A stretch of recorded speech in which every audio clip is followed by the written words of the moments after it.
Thank you. Dear friends, a very good and bright good afternoon to each of you.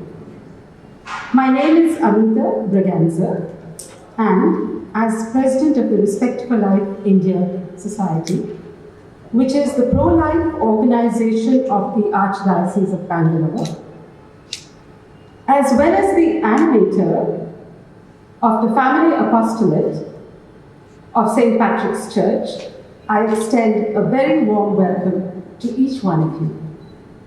You have taken the trouble to come here this afternoon to participate in this pro-life seminar, and none of you, I am sure, is going to go back unrewarded. In fact, you will be richly rewarded with pro-life inputs, which I urge you to imbibe, live out, and spread out to the world which is hungering for pro-life messages today. The message is just this: nurture life and cherish life from the womb to the tomb, and look forward to eternal life with our Maker thereafter. The world today needs to move away from the culture of death to cherishing life in all its stages. Here, the family has a very important role to play. We all, every one of us, belong to a family. And it is the inalienable right of parents to pass on the pro-life message to their children, so that as they grow, as they become adults, as they may perhaps marry, they will take this pro-life message to all they come across, to the whole world. And thus the cycle of pro-life continues. I'm sure that when God created us, He had great plans for us. He didn't want us to fall by the wayside. He brought us and nurtured us in rich, fertile soil. And so, as John 10:10 says, we are here to have life, and life in all its fullness. This holds good for each and every one of us, whether we are challenged, not challenged, whether we have a disability, whether we are experts in everything, whether we are rich, whether we are poor, no matter what caste, what creed we belong to, no matter what our race, we are meant to live in God's loving presence and be with Him in eternal life later. Today, to give us a deeper message of pro-life, we have with us the eminent pro-life speaker, trainer and author, Mrs. Camille Pauley, whom I very warmly welcome to St. Patrick's Church. She has come here with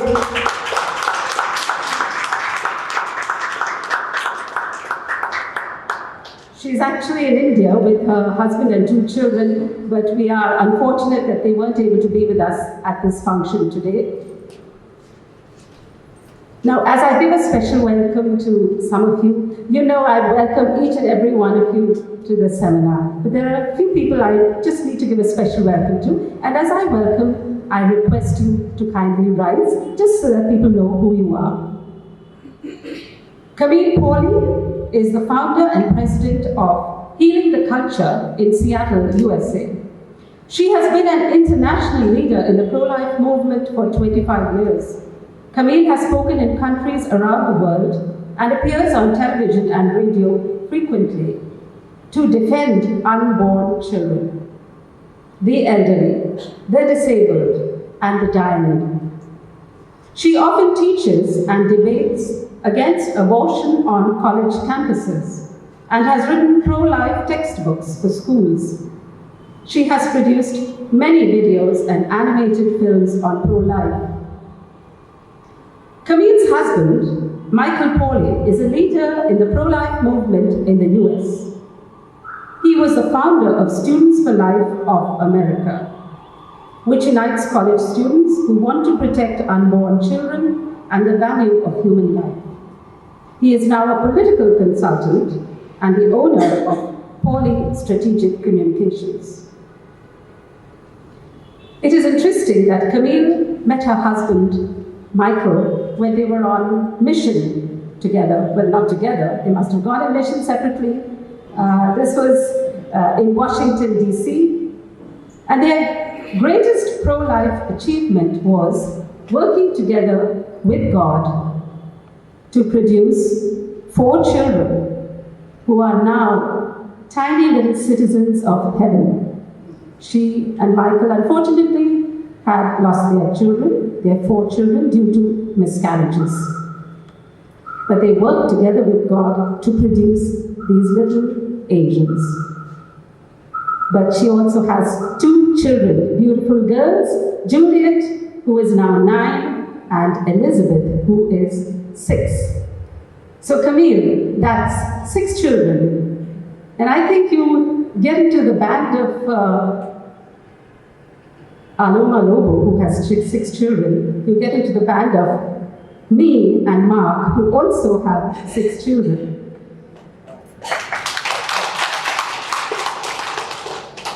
I extend a warm and grateful thanks and welcome to Father Santosh George.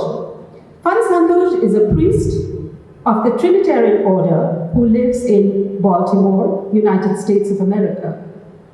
He is the Mission Development Officer of the Trinitarian Order. A warm welcome, Father Santosh.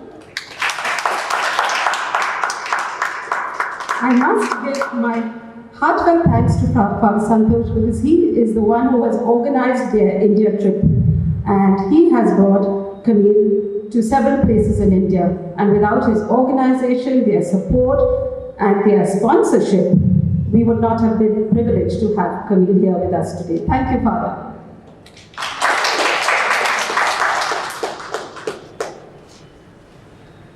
I warmly welcome my co-members of the Respect for Life India.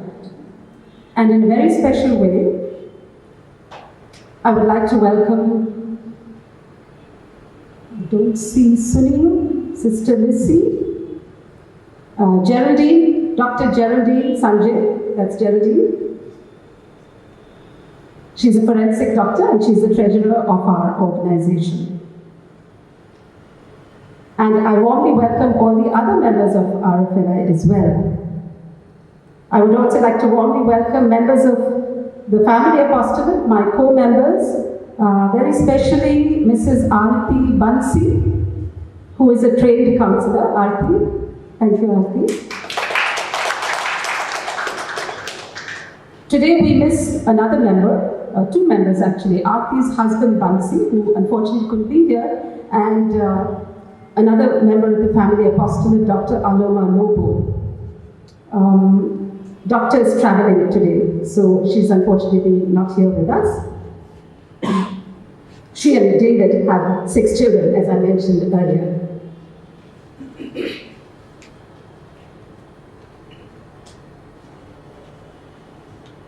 I thank our Parish Council Secretary, Dr. Vasanta Bastian, for being here.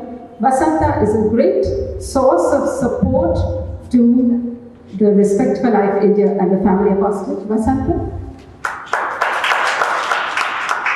And she is the driving force behind all efforts and plans to get the parish going.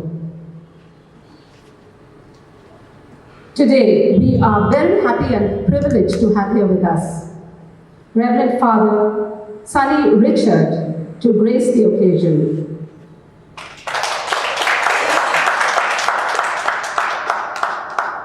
Father Sunny is the secretary of the Archdiocesan Family Apostolate, and more importantly, he is the past assistant parish priest of our own parish. He has been here a few years ago.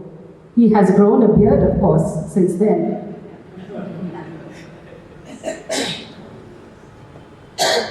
There is someone I really need to thank and acknowledge, and someone whom some of you may not know.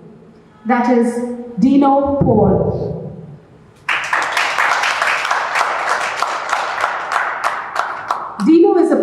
animator of Jesus Youth of Karnataka. Dino is the one who mooted the idea to me of having this pro-life seminar and of hosting it and having Camille here.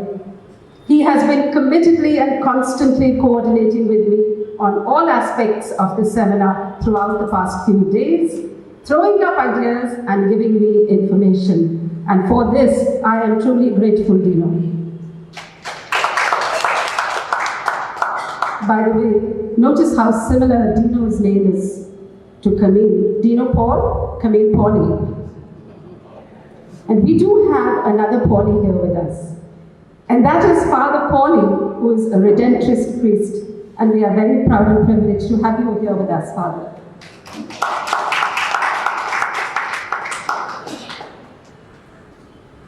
This seminar and this welcome is not complete if I do not mention our dear sister Annunziata, a sister of the Good Shepherd Convent.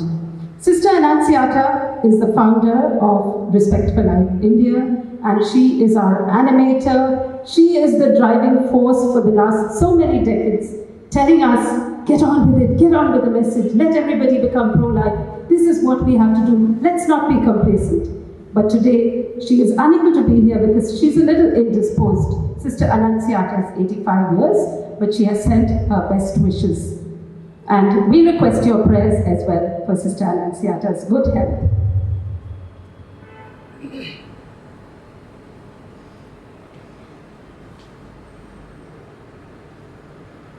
With that, I come to the end of the welcome.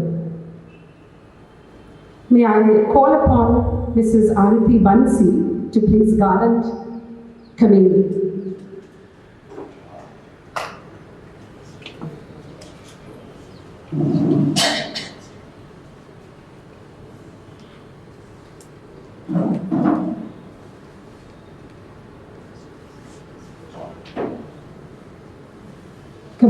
If you could just step forward, that would be great.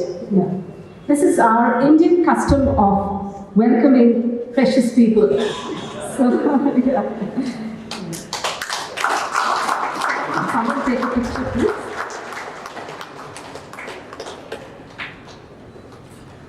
I smell very good now.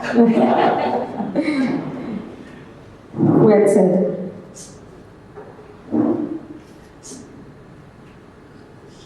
I call upon Vasanta Bastian to please garland Father Santosh. Father, you two are coming from America all the way. Don't forget, I hope you remember this is our Indian custom.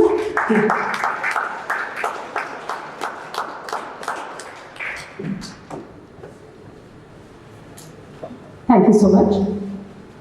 Before we get into the mainstream of our seminar with Camille, I request Dr. Geraldine. She is going to just give us a setting of what this pro-life is about, and against that setting, Dr. Camille is going to continue with the seminar.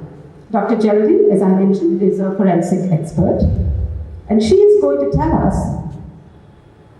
about this very famous case, which is old now, decades old, Roe versus Wade. How many of you have heard of this? Okay, just a few of you. So Geraldine is going to familiarize us with that. And after that, she's going to tell us what are the laws on abortion in India today? What is the history of it and what is it today? Thank you. May I request our dignitaries to please be seated on the floor. Thank you. I'm pro-life from conception.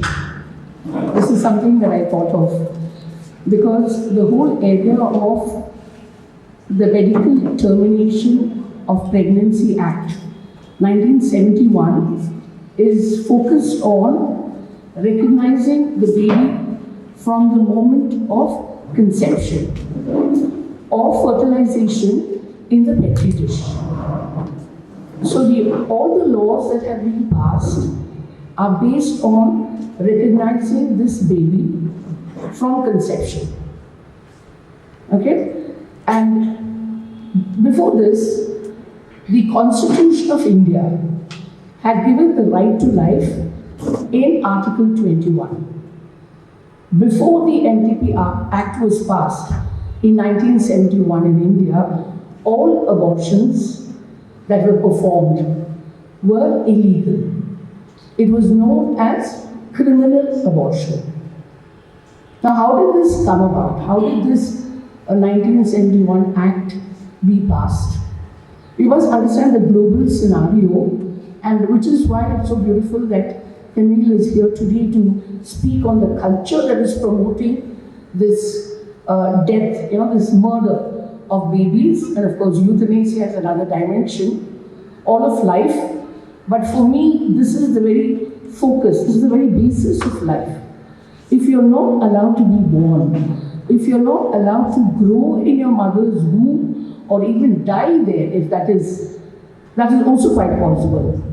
Naturally also, one can die in one's mother's womb. However, we are using technology and the socio-economic political systems to say that some people are not needed and we can get rid of them when they are helpless, when they cannot speak up for themselves. So this is a very important criterion to understand. We have to be very clear about the scientific basis, or again it will come under natural law. When a sperm and an egg meet, wherever, God has designed us so beautifully, fearfully and wonderfully made, Psalm 139. Each and every baby that is conceived or killed even has been created by God Himself. This is an aspect, this is a dimension one has to keep in mind. And it's not just science, the element of supernatural science, where we are co-creators with God Himself. I am the mother of 5 children, and I chose to raise my family only because I realized that, doctors, I am a doctor, and it was a horrifying knowledge for me to know that doctors are actually killing babies. It was a terrible thing for me to know. I joined medicine in 1979, and fortunately I studied in St. John's, and Dr. Mari Mascarenas, who was responding to the changes that were taking place. It was the culture of death coming from the UK basically, where our laws, the Constitution of India, the Indian Penal Code, as formulated by Ambedkar, was taken by the legal systems of the UK. And when the Industrial Revolution started coming about, the governing, the economic system needed to control women's bodies. There was this push for contraception and abortion. And that is why in 1967, the UK passed the abortion laws there, and we followed it through in 1971. And I think the US came after that, the Roe versus Wade thing, which was based on a false premise. And that is why it is now in a position to be overturned. 46 years it has been in place. 61 million children, American babies, have been killed because this was legalized. But what is important for us to understand is that there are so many factors. Each one of us, we come from families. We were in our mother's womb. How did this evil thinking come about where you think that you can just get rid of your baby and forget it? In fact, in India, now we have 6 million legal abortions. And there is a push to increase the period of time when the baby is killed to 24 weeks. And the babies are big.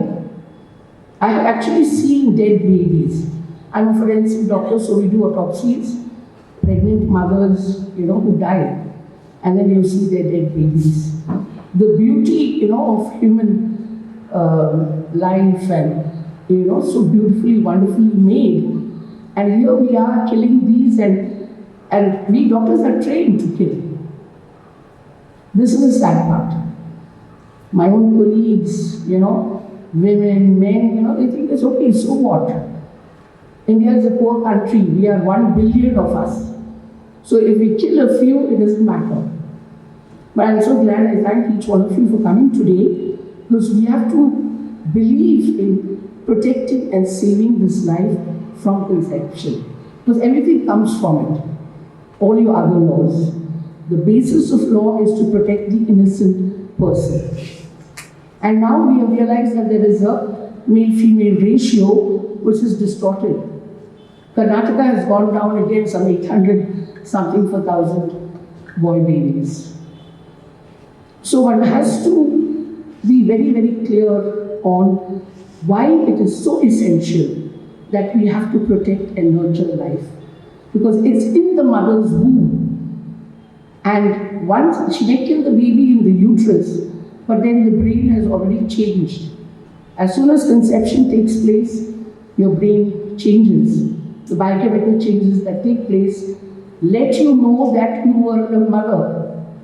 And then you kill the baby, whether you're a rape survivor, whether the baby was congenitally sick. The conditions for the MTP Act, social, eugenic, humanitarian, and one more, 4 reasons, eugenic. The very reasons which say in India that we can kill our babies are so terrible if you just analyze it. And this is what we teach our medical students in the second year of MBBS. And I believe that unless we revoke the NTP Act, we have to revoke it and build up an advocacy for the unborn child from conception till natural death. And even the age, there is a period of viability. How a baby can live outside the womb. Yeah, that is also taken into consideration. That is why the NTP Act allows abortion until 20 weeks. And now this recent, Reproductive Health Act.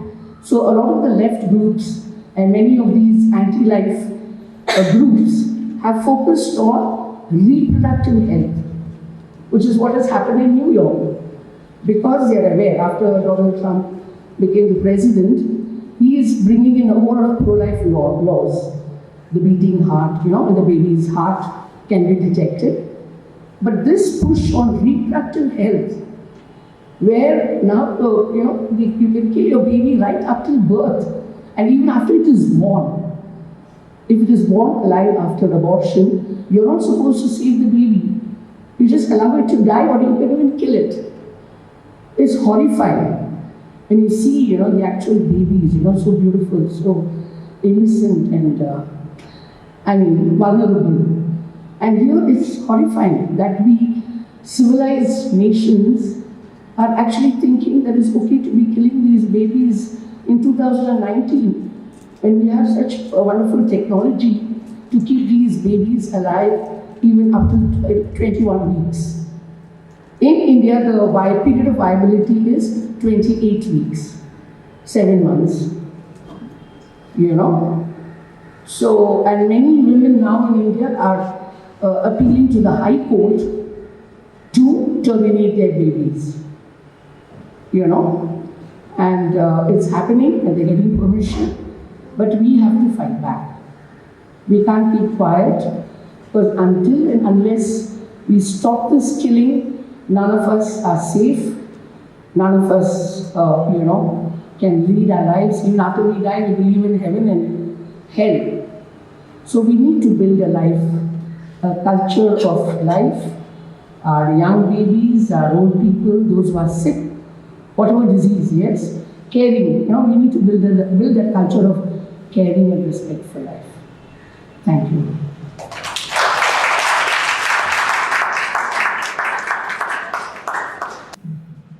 Thank you, Geraldine. That was beautifully told to us. Before we proceed with Camille, may I request Father Sunny to just say a prayer, before we proceed with the seminar. Thank you, Father.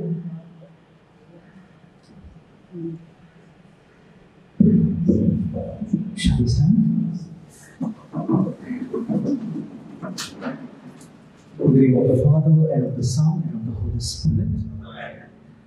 Almighty and ever-living God, you are our Creator.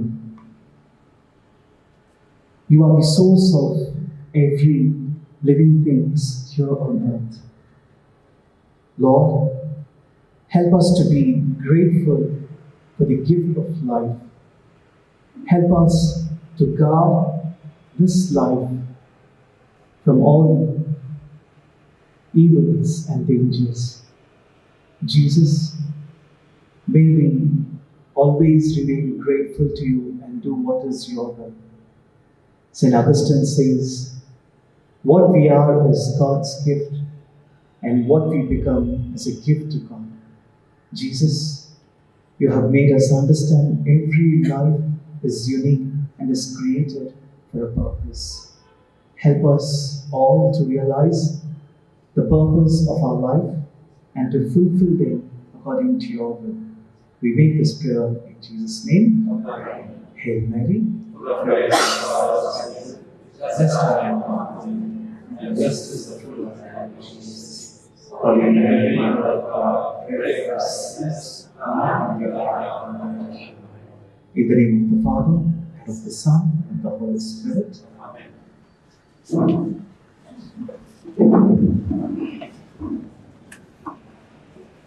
Thank you so much, Father Sari. I extend a warm welcome to Brother Sanjay. Brother Sanjay is a Salesian brother, going to be ordained probably in another year and a half. Brother, can I have you just make yourself known? And brother is attached to our parish, so we're very grateful to him for all the animation that he does with the youth in a very special way. Can we proceed with Camille? Camille, I invite you to come and take over. Thank you. Well, hello. We thought we would never get here through traffic. But we were very blessed because the whole way we had Father Santosh, who kept us very busy learning about all the sites and the things and giving spiritual direction along the way. It is always good to travel with a priest. My family flew from Seattle to Dubai, and then from Dubai to Kochi. And when we got on the plane, my tradition, my habit, is always to make the sign of the cross on the outside of the airplane just before I walk into it from the jetway.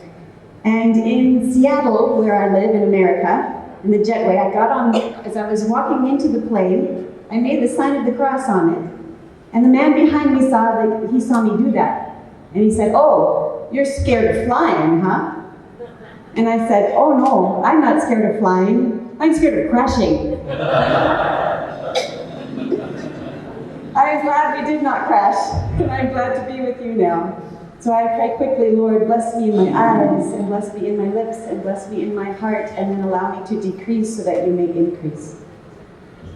Doctor was very correct in what she was trying to explain to you about the abortion law. In the United States, in 1973, Roe versus Wade was the name of a Supreme Court case. Abortion was not made legal in my country through the law. The people did not decide to make abortion legal. We had no say.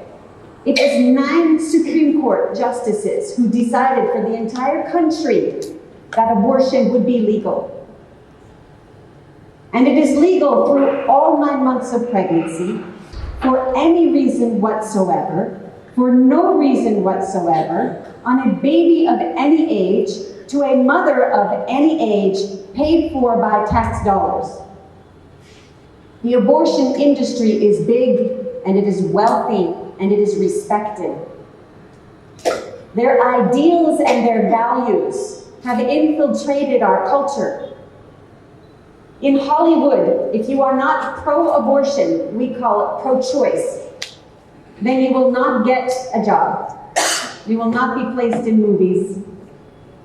The same is true in music, and in art, and even now in medicine. My sister is a doctor, a radiologist. And when she was going through medical school, she had to hide her pro-life beliefs before they would allow her to come into their school. The pro-life movement has tried many times to pass good laws that would protect the baby, that would reverse Roe versus Wade, but fails every time. So instead, what the pro-life movement now does is to try to make incremental steps to protect the baby and the mother. For example, many of the 50 states in our country have laws that protect the mother and the baby. But these laws must still allow abortion through all 9 months if the mother requests it. Every state in the United States is allowed to make its own laws, but then there are also federal laws, national laws, which Roe versus Wade now has become.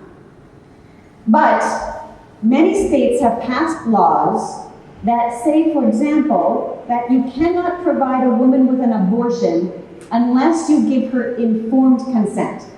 So there are some protective laws that say before the woman can have the abortion, you must show her the ultrasound of what her baby looks like.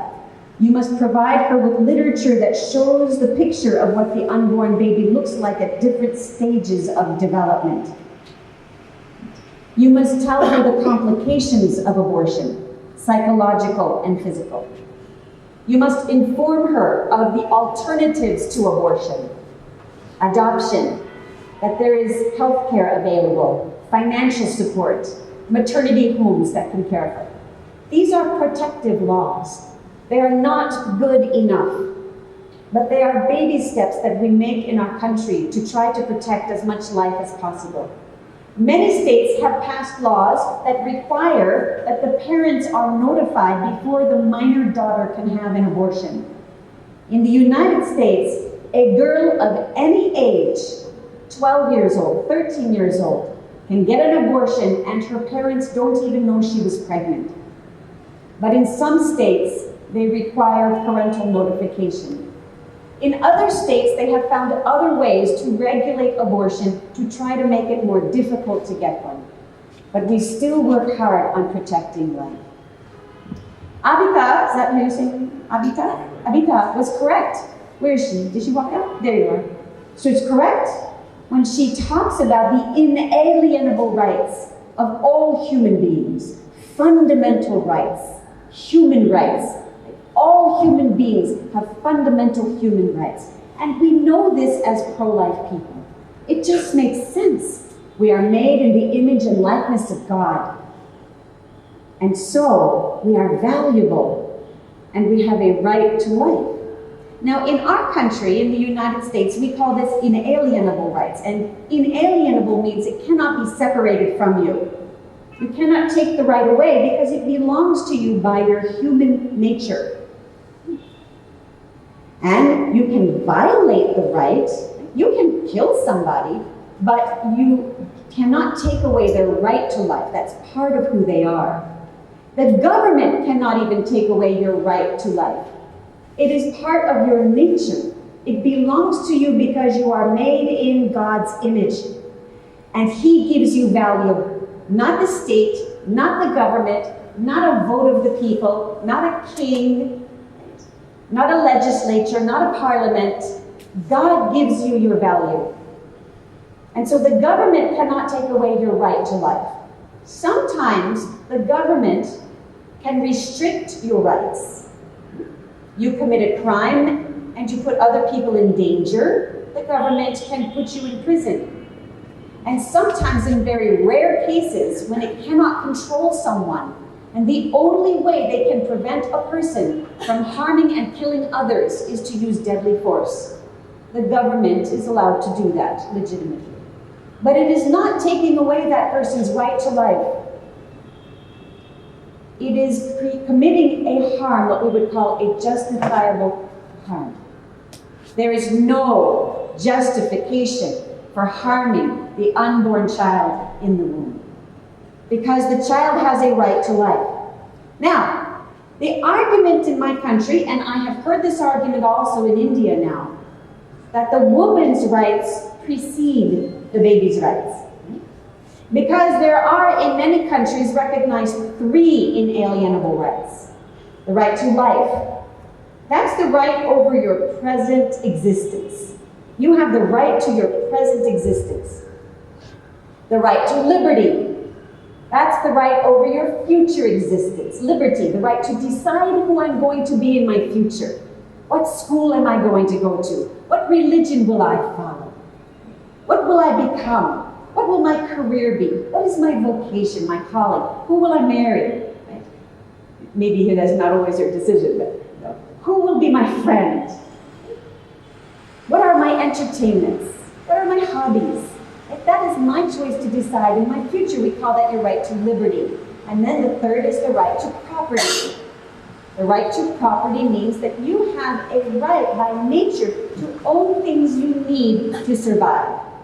Shelter, water, food, other things that you need, medical care, medicine. These are the things that I need to survive. I have a right to own these as my property so they are not taken away from me and then I will die. So in the United States, we call these the three inalienable rights: life, liberty, and property. And there is a conflict. The woman says, I have a right to liberty, and it is an inalienable right. Natural right, a human right. And my right is more important than the baby's right to life because I am already here. And so they place the right to liberty above the right to life. Now, that first principle, natural rights, is very important. But it is also important to understand how those rights work. The right to life and the right to liberty and the right to property have a hierarchy, a prioritization. And how does that work? Well, there's a principle called the principle of the hierarchy of rights. And it goes like this. Which right is necessary for the very possibility of the other right's existence? Which right must you have first? Liberty or property? Which one is necessary for the other to exist? Let's say, like, I own you. What's your name? Maya? Okay. Let's say I own you. Who owns your property? I do, right? You cannot have possession over things if you do not have possession over yourself and your future. Okay? So we would say liberty precedes property. When there is a conflict of those two rights, the person with the liberty right must win. In many nations, there has been a right to own other human beings as property. To my nation's shame, it was in the 1800s when we enslaved the African, claiming that he did not have full human personhood because of the color of his skin. And we argued that we have the right, the inalienable right to property. Eventually, those who made that claim lost and were known to commit a terrible harm because you cannot claim the right to property if you are violating someone's right to liberty. Liberty is necessary for property. In the same way, which right has the priority, life or liberty? Which right is necessary for the possibility of the other? If you do not have life, can you have liberty? No. If you do not have liberty, can you have life? Yes.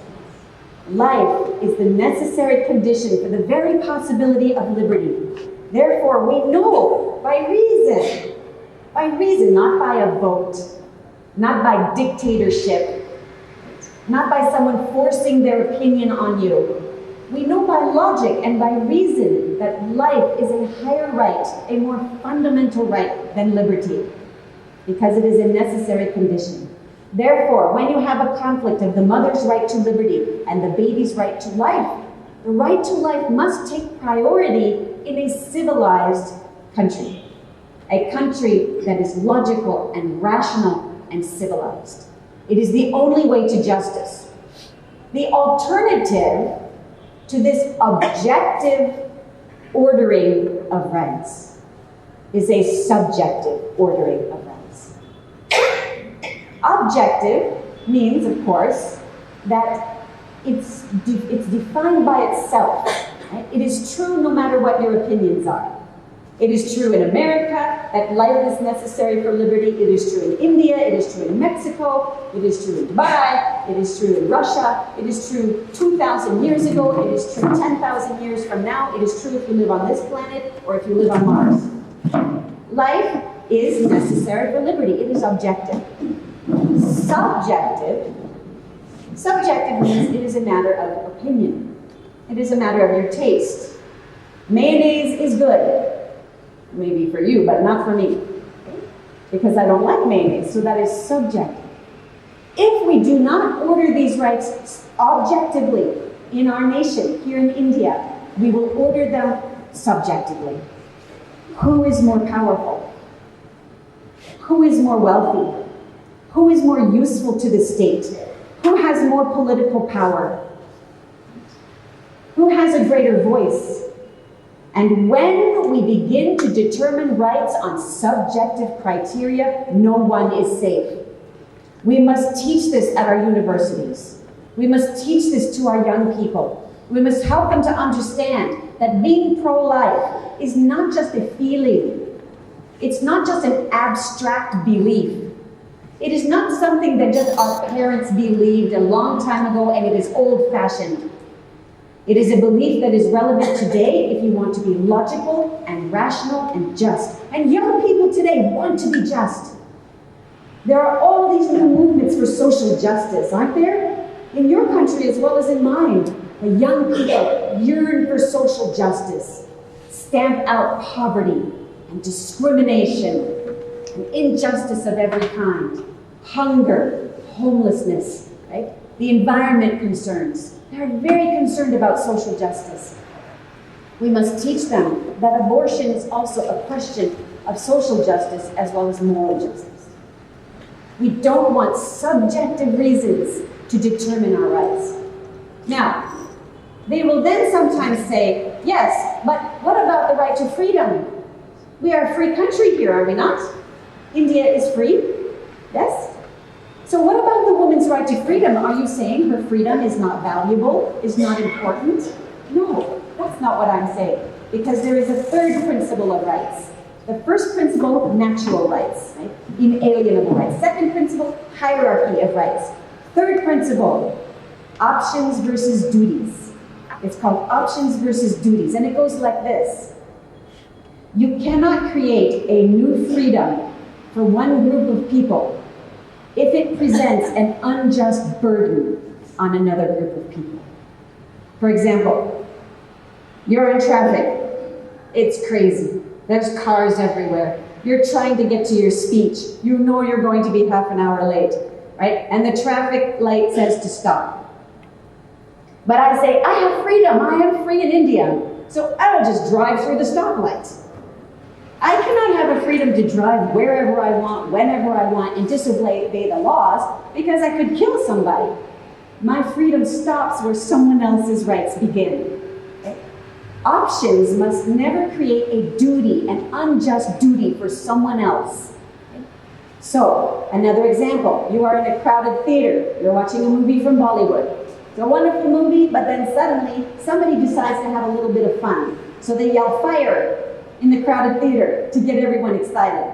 And everyone thinks there's a real fire. And so they rush to the entrance. They bottleneck at the entrance. People are trampled to death and they die. And the person who did it says, oh, I have a freedom of speech. I am free. I have the right to say what I wish. But your right to speak ends where someone else's right to life exists. It is the same thing with abortion. We must allow women freedom. It is a good thing that women are free to worship. Women are free to follow their calling from God. That is a good thing. But a person's freedom must end where someone else's right to life begins. The options versus duties. Now, here's my point. Those are three principles that I have shared with you that you already know in your hearts. Many of you have learned these principles before. And if you've never learned them, they're ringing true. You know this makes sense. But my nation does not believe that in law. And it does not teach it and it does not practice it in law for the unborn child. And India is very quickly moving in that direction as well. Already abortion is legal until what, 5 months? 20 weeks. Already moving in that direction. And so why? Why did we lose the notion of inalienable rights so quickly? In the United States, it's only been 200 years that we have had this concept, this notion of inalienable rights, which we got from Thomas Jefferson, who got it from John Locke, who got it from Francisco Suarez. Francisco Suarez was a Spanish Jesuit Catholic priest in the mid-1500s who noticed that the American Indians, the American Native Americans were being enslaved by the conquistadors. And so he argued against the unjust treatment, and he described the notion of inalienable rights for the first time. And in America, only for 200 years we have had this concept, and already we have lost it. Why? Why did we lose this notion of human rights? Because we don't even know what it means to be human in the first place. You cannot value human rights if you do not understand why human beings have rights to begin with. Why should you have a right to life? Why do we have a right to liberty or property? Says who? You made it up. The government makes it up. We can vote on whatever we want. People have lost the idea of why we have natural human rights. So you've been here now for a little over an hour, partly waiting for me in traffic. What I'd like you to do at this point is take just a short 10-minute break. You can get up if you need to, stretch, go to the bathroom, but here's what I want you to do in these 10 minutes. Find a partner, someone sitting next to you, and ask yourself to come up with an answer to the question, why are we losing our notion for human life? How did this happen? What's causing it? What is the root cause? Now you may think, oh, pornography is causing it. Contraception is causing it. Divorce is causing it. Free sexual revolution is causing it. But something is causing that. What's the root that is causing this? What is happening? Because I bet, although our cultures are very different, the answer to that question is the same. So take 10 minutes and talk about that for a little while. Take a little break.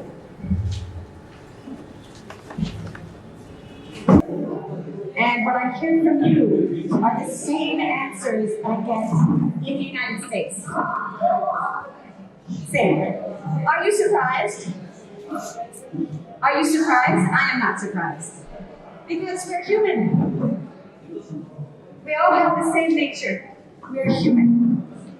So I asked you the question, why have we lost this sacred idea of treating every human being with justice and protecting the life of others through our laws? Why have we lost that?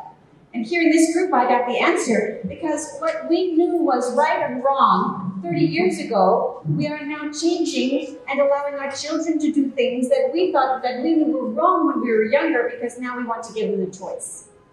So right and wrong has become subjective. And because right and wrong becomes subjective, the law becomes subjective. That is very true. Law will very much go in the direction of the ethics, the morality of a culture. You lose your ethical principles, and your law will follow. Yet why did we do that? Why do we not know what is moral anymore? Why did morality become subjective? Why do we teach our young people that it is okay to do what we knew 30 years ago was wrong? And I get the answer here, because we have become an individualistic society. It is about me, the individual, instead of the common good, instead of us working in community together. We are so individualistic, and we really feel as parents that because we are individualistic, then I owe my children choices, and without choices, then they will not have opportunity. And so even though I feel uncomfortable, I relent. And so many parents refuse to teach their children moral truth and justice because they are afraid of alienating themselves from their children who want to be individuals. But we don't teach them what it means to be an individual. So I asked this group, right here, where did this come from? And they said, selfishness.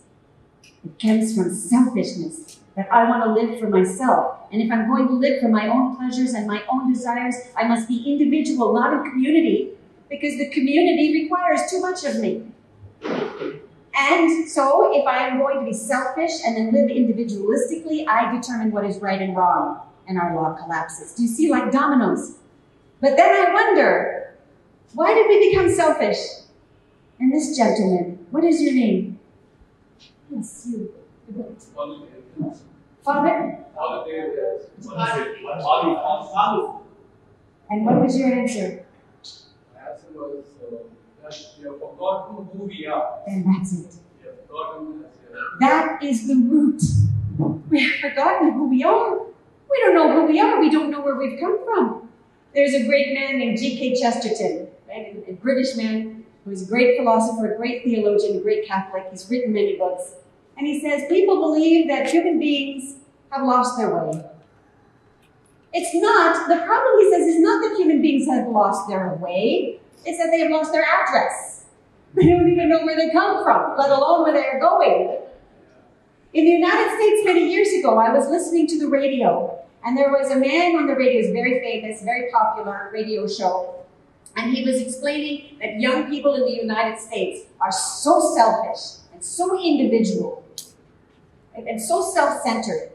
And he said, we all are so worried about young people in our country. And we try to do support groups for the young people. And we have fundraisers for the young people. And we try to coddle the young people and take care of the young people. And all these programs and money is spent on the poor young people. And he said, young people today, why are we so worried about them? They have more opportunity, more health care, more education, more freedom than any other person in the whole history of the world. They do not suffer. Why are we so worried about the poor young people in America? They don't suffer. He said, look at people in other countries who die of diseases we don't even hear about anymore. That is suffering. He says, look at the people in other countries who die of abject poverty. That is suffering. He said, look at the people in other countries who cannot even find a livable wage or a job. That is suffering. But it was a talk show, and a young man called the program.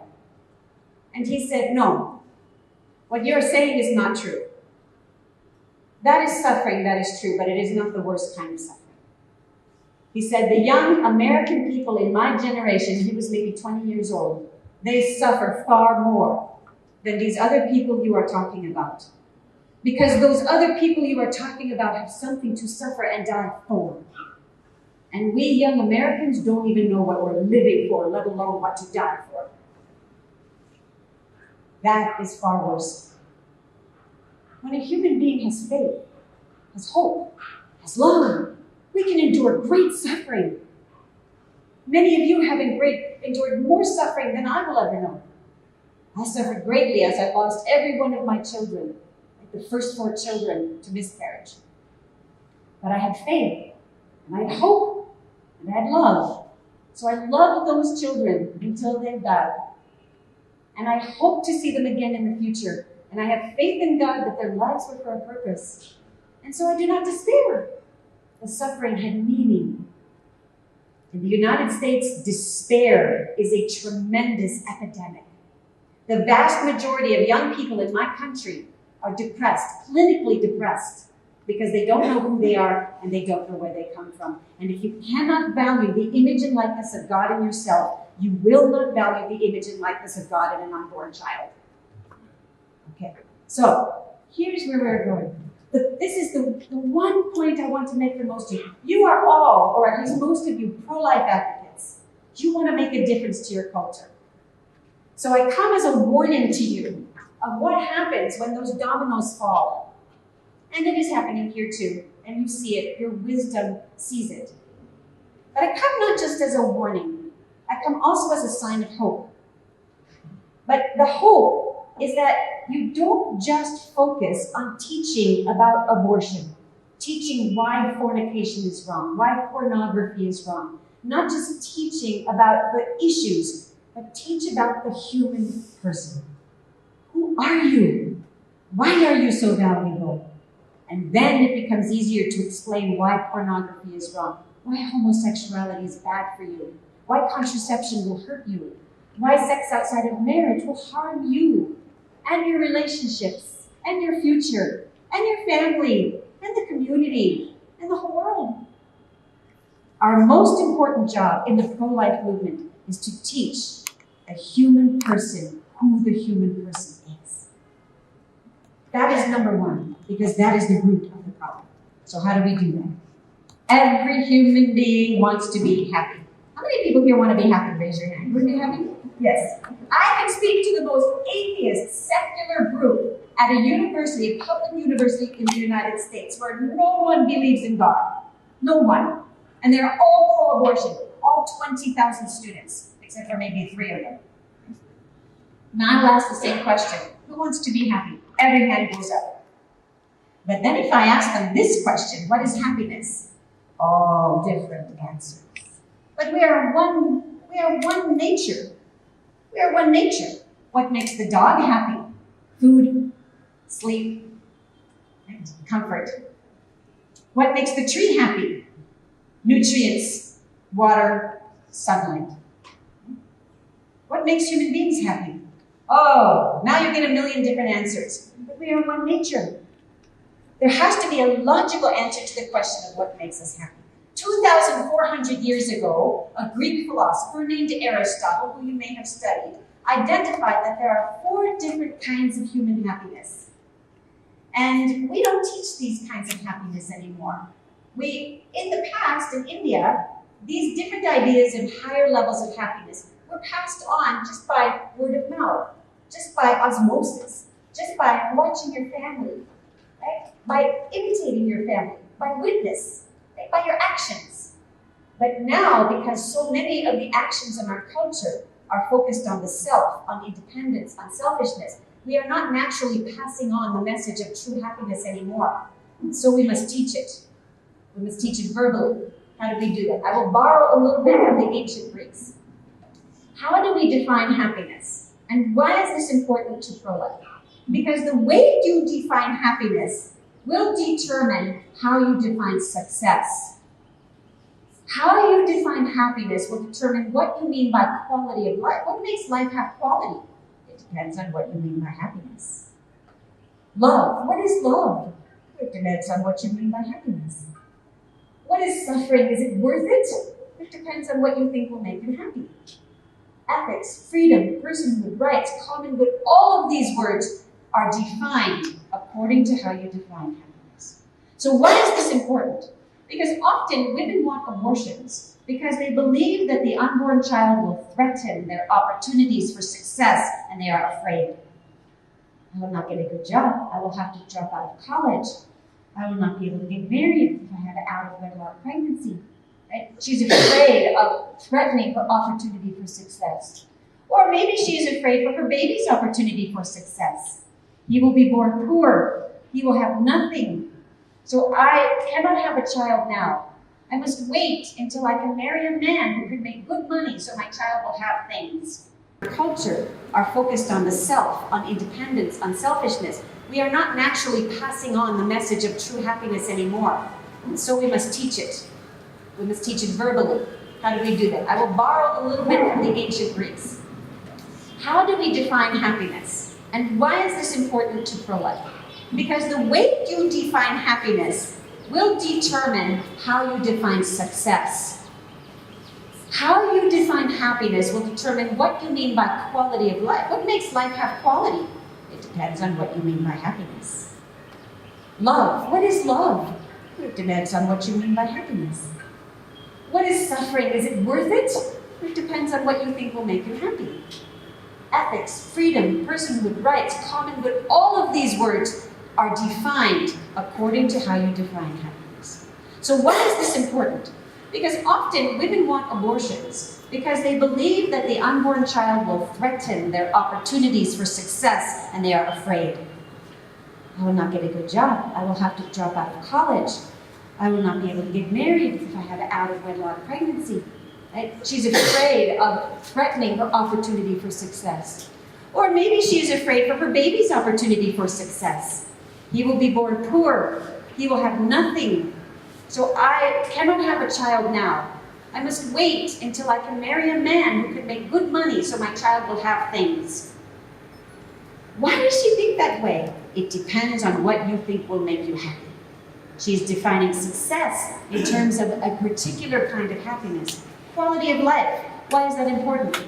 Because many times people choose abortion because they believe that they will have lower quality of life if the baby is born.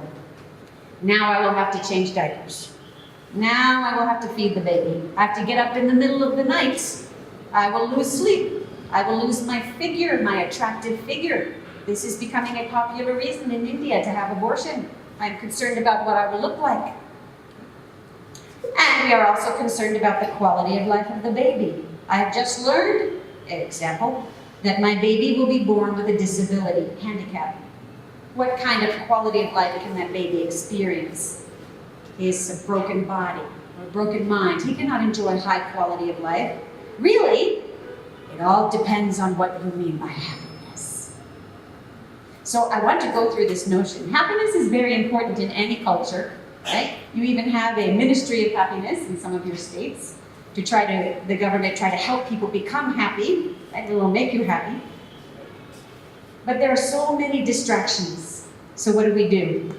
In the United States, we have so many magazines. I wonder if somebody can help me move the chair here over to this side. Can you do that for me? So many distractions for happiness. And all these magazines try to teach what is happiness. It's easier if I can do it. Maybe if you can find a way to just move it over here, it'd be better. While they're working on that, this is happiness for me, right?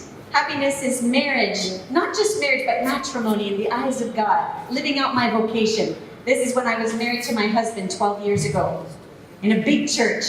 And I made the mistake of announcing it on the radio. I was being interviewed and I announced on the radio, thank you, when I was going to get married and 500 people showed up for my wedding. And so now we had to feed everybody. It was a lot of fun. Marriage to me is happiness. Right? Having my children was happiness. My first baby, Juliet, when she was born. It's happiness to give my love. But why? Why do I have this idea of happiness? My whole life was free. When I was single, and I believed I was being called to the religious life, I thought I was being called to be a nun for a while. But they wouldn't take me. When I was single and I wanted to be a nun, I really thought in my mind, motherhood is a burden.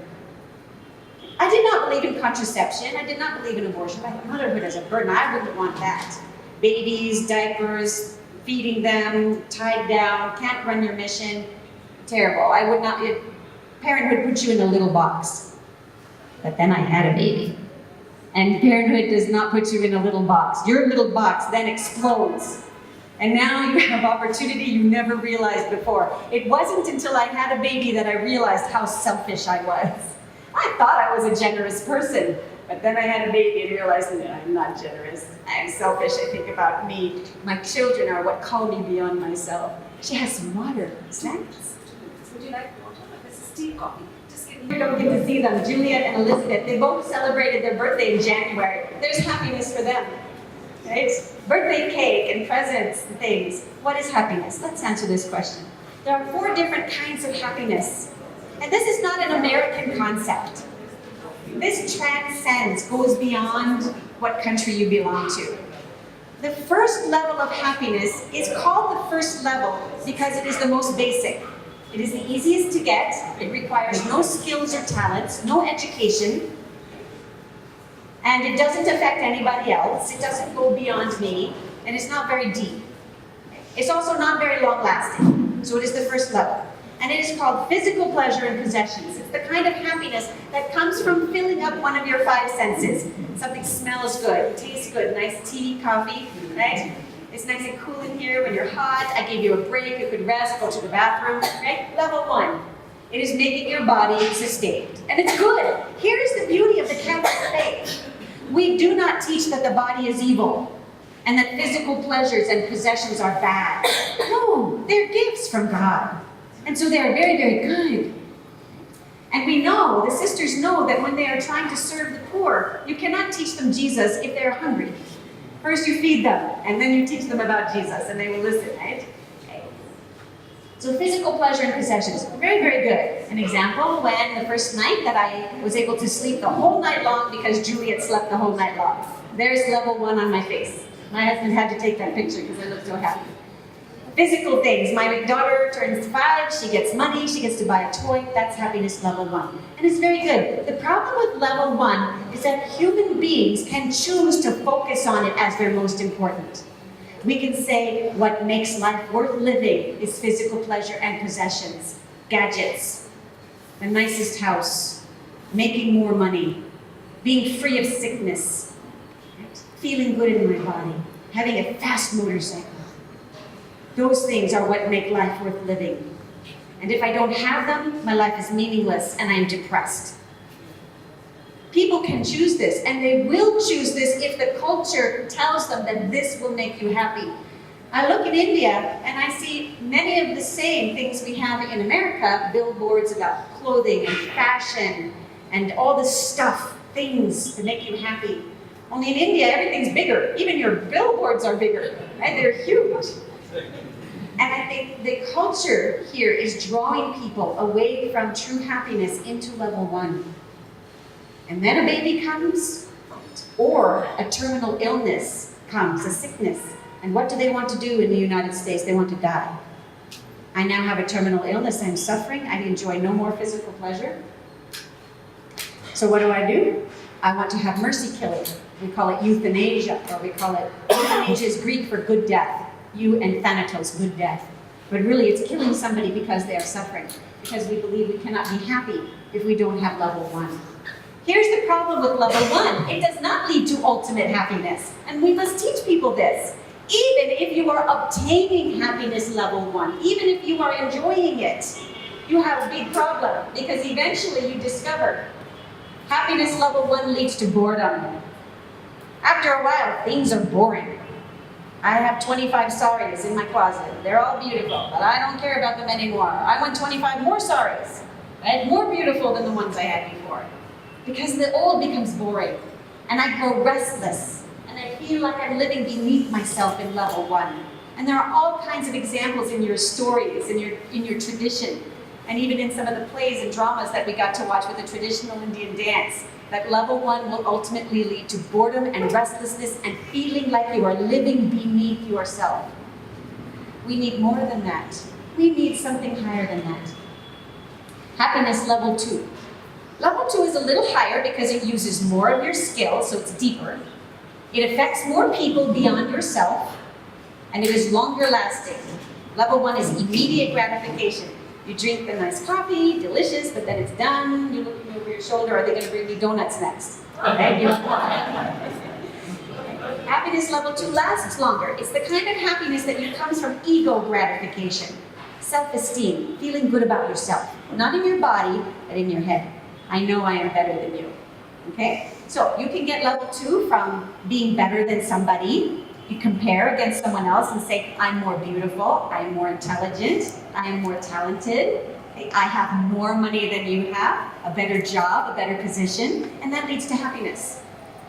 A second way you get ego gratification is by achieving something, succeeding in your life. You set a goal, you succeed, you feel happy.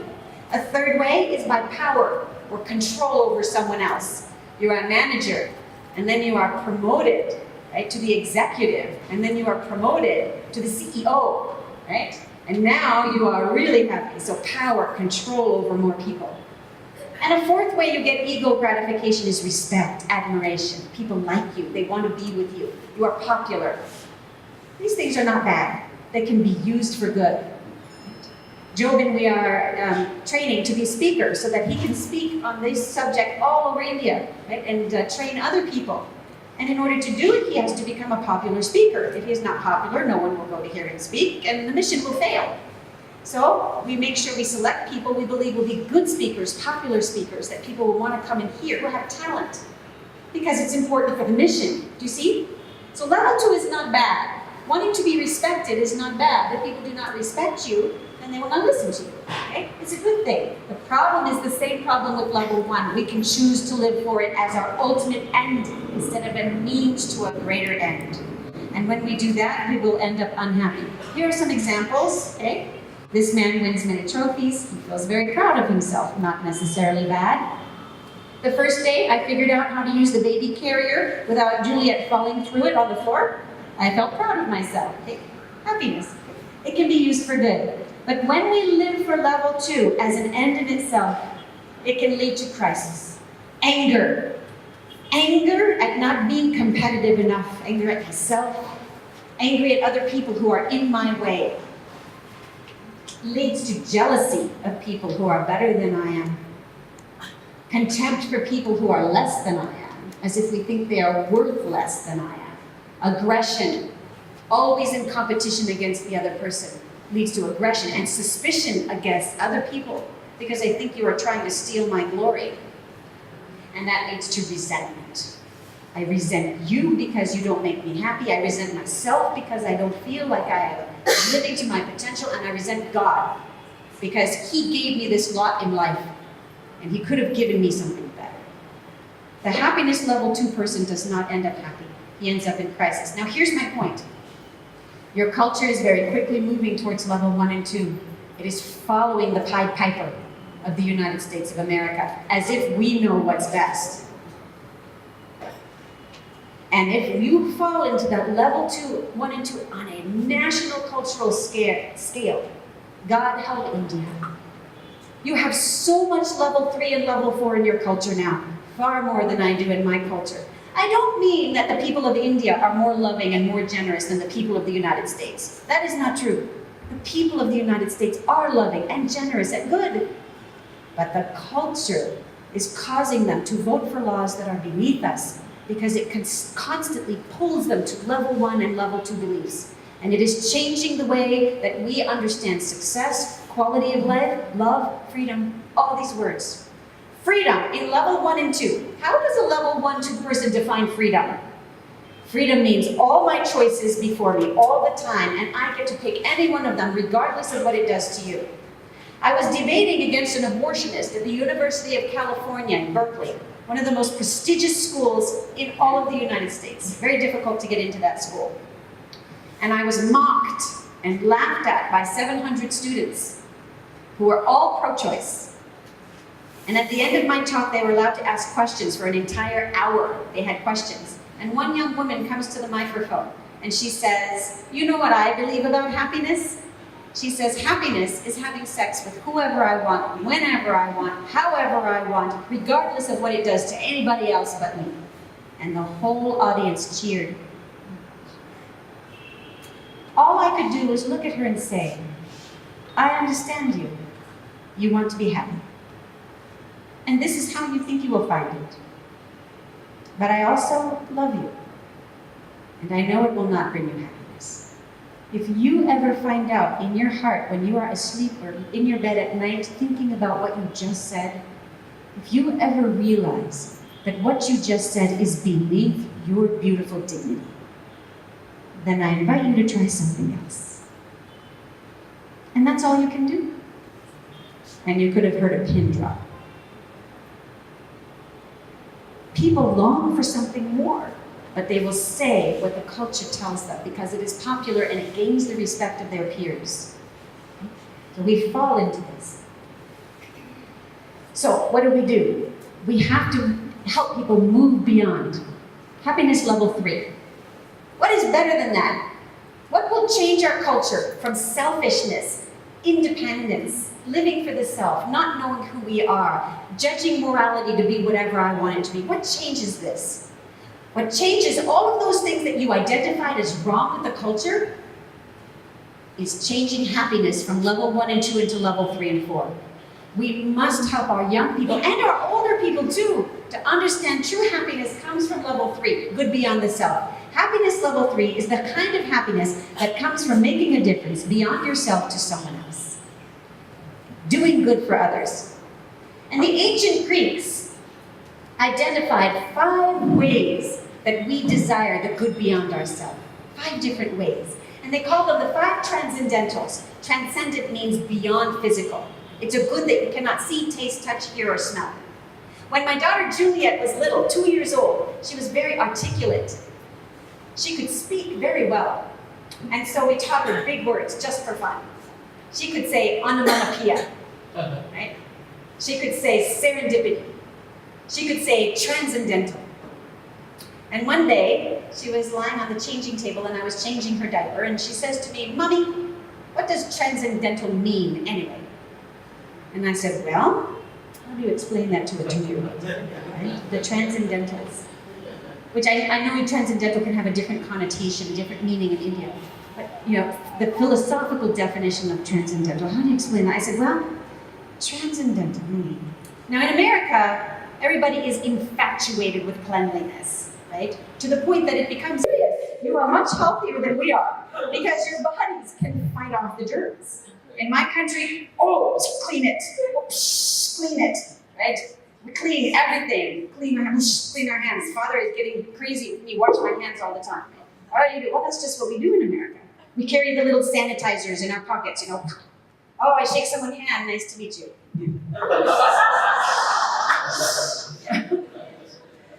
So I'm always, when we go to public bathrooms, don't touch the toilet. I say that all the time to my children. Don't touch the sink.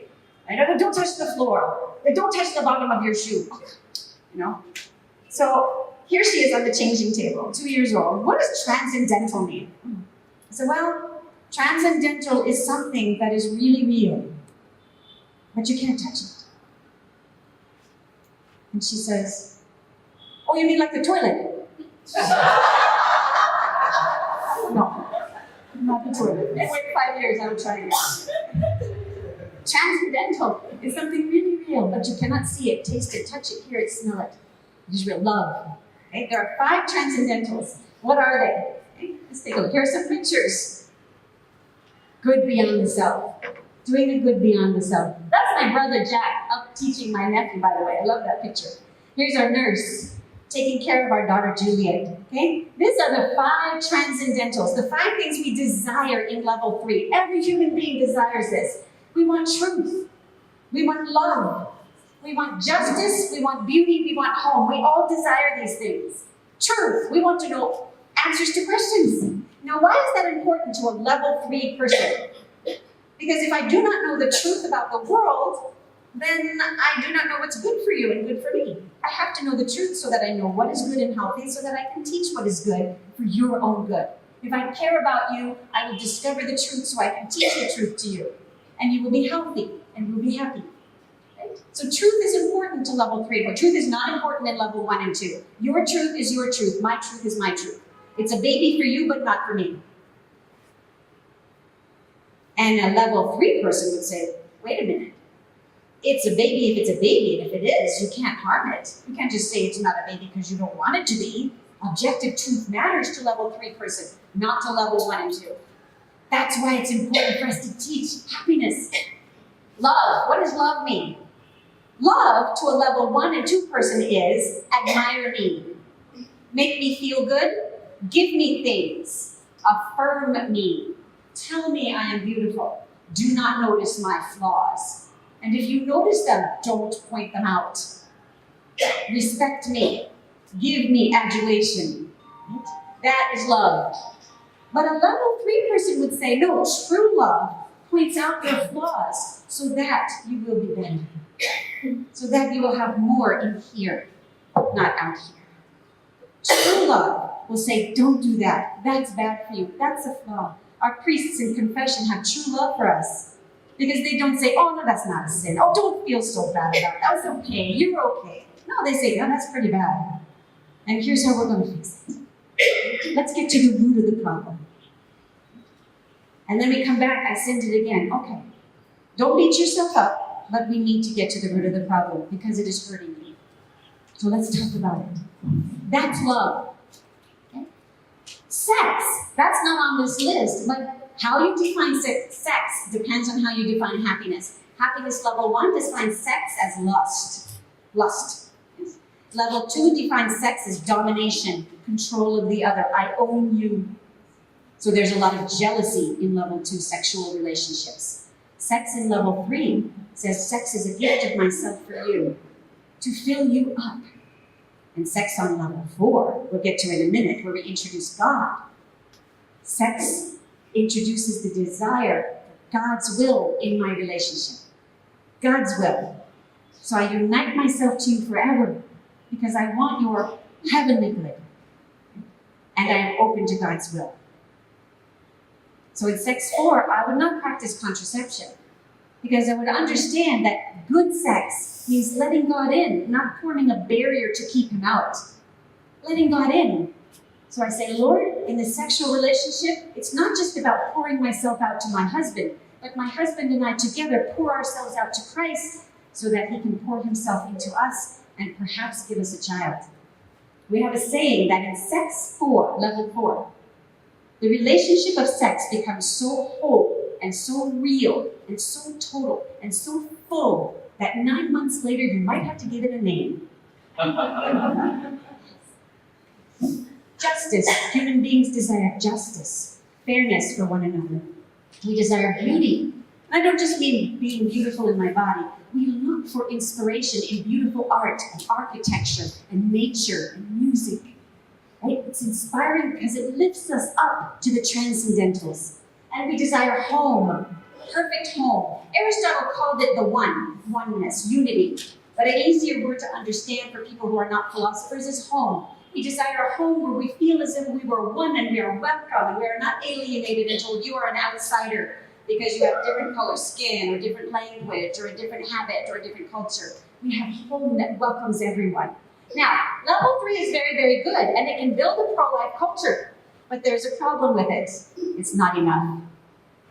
We don't just want some truth and some love and some justice and some beauty and some home. We want perfect, absolute, unconditional, flawless, eternal truth, love, justice, beauty, and home.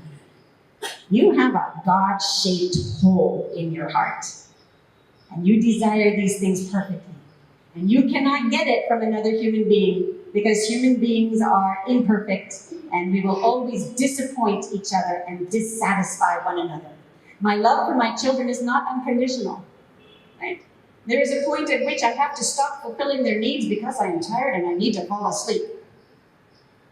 There is a point at which I cannot fulfill their needs because I don't really know what they want. There is a point at which I cannot solve their problems because I do not understand them. And yet they desire to be known fully. And so this becomes, by the way, the first proof for God's existence. You desire perfect love. I cannot be perfect love for you. Therefore, where is your desire coming from? God must exist. He is the only one who can fulfill the desire for perfect love. Otherwise, your desire makes no sense. Okay? So, here's my point with this. We desire more than level 3. In level 3, we become disappointed.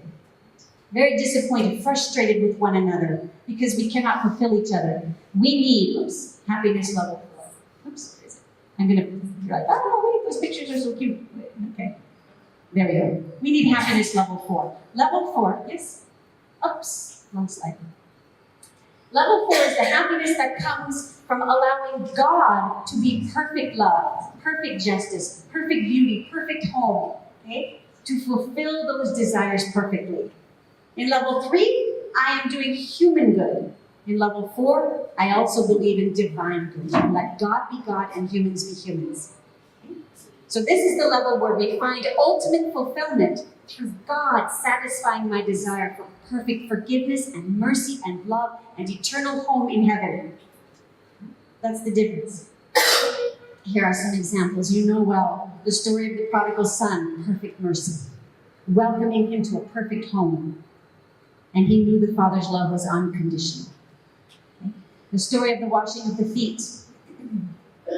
Jesus seeing perfect beauty, right? Being perfect beauty by surrendering himself to us and telling us to do the same for others in the washing of the feet. I love this picture, by the way. You can't really see it because it's not a very good picture, but in the back here is a man, one of the apostles. He's holding his head up. What is Jesus doing? Washing the feet the dirtiest part of the body. Right? You can't even force a servant to wash someone else's feet in ancient biblical time. Jeez. In America, most people do not like broccoli. And so we call this the broccoli Peter. He looks like he's being forced to eat broccoli. You know? He doesn't like it because he knows that the feet, Jesus has just revealed himself as the Son of God and you're washing my feet. But we see this ultimate unconditional love and mercy. And the story of the Eucharist, of course. Jesus giving himself in a very real way through the Eucharist to us, to eat his body and drink his blood, because he's going to sacrifice himself entirely, his whole body, his divinity, sacrifice all of it for us in an unconditional act of love and mercy. Okay? Here's my point. My point is that if we can change people and move them out of level 1 and 2 into level 3 and 4, you will change the definition of success, quality of life, love, and all these other terms. Quick story. This is my niece, Susanna. When she was 4 years old, she loved to be a princess. And she would dress up in the tutu and the boa, the feather boa around her neck, you know, a great scarf, and put her hair up. And she was beautiful. She loved to, every woman loves to be a princess, huh? You don't have to teach her that. You don't have to say, now you're a princess and you're beautiful, and so this is how you should act. Every girl knows I am a princess. We know how to do that. It's natural because God made us in his image and he is beautiful. And so women know, I'm beautiful, I'm a princess. So this is my niece, Susanna. And one day I was visiting her. She's my cousin, my niece. And she didn't know I was watching. She was in the bedroom and she was playing. She was sitting on the bed and she has this beautiful dress on and she put makeup on her face. It was a big mess, but she thought it was beautiful. And she had on her mommy's high heel shoes and she was stroking the scarf around her neck and saying, I am the princess and you are the prince and you have to marry me. And I looked in through the doorway and I saw who she was talking to. It was her cousin, Aaron. Who was also 4 years old. And he was sitting in the corner of the room clutching a fire engine to his chest, a little toy fire engine. And he says, I don't want to marry you. Because he knows what happens when you marry Susanna.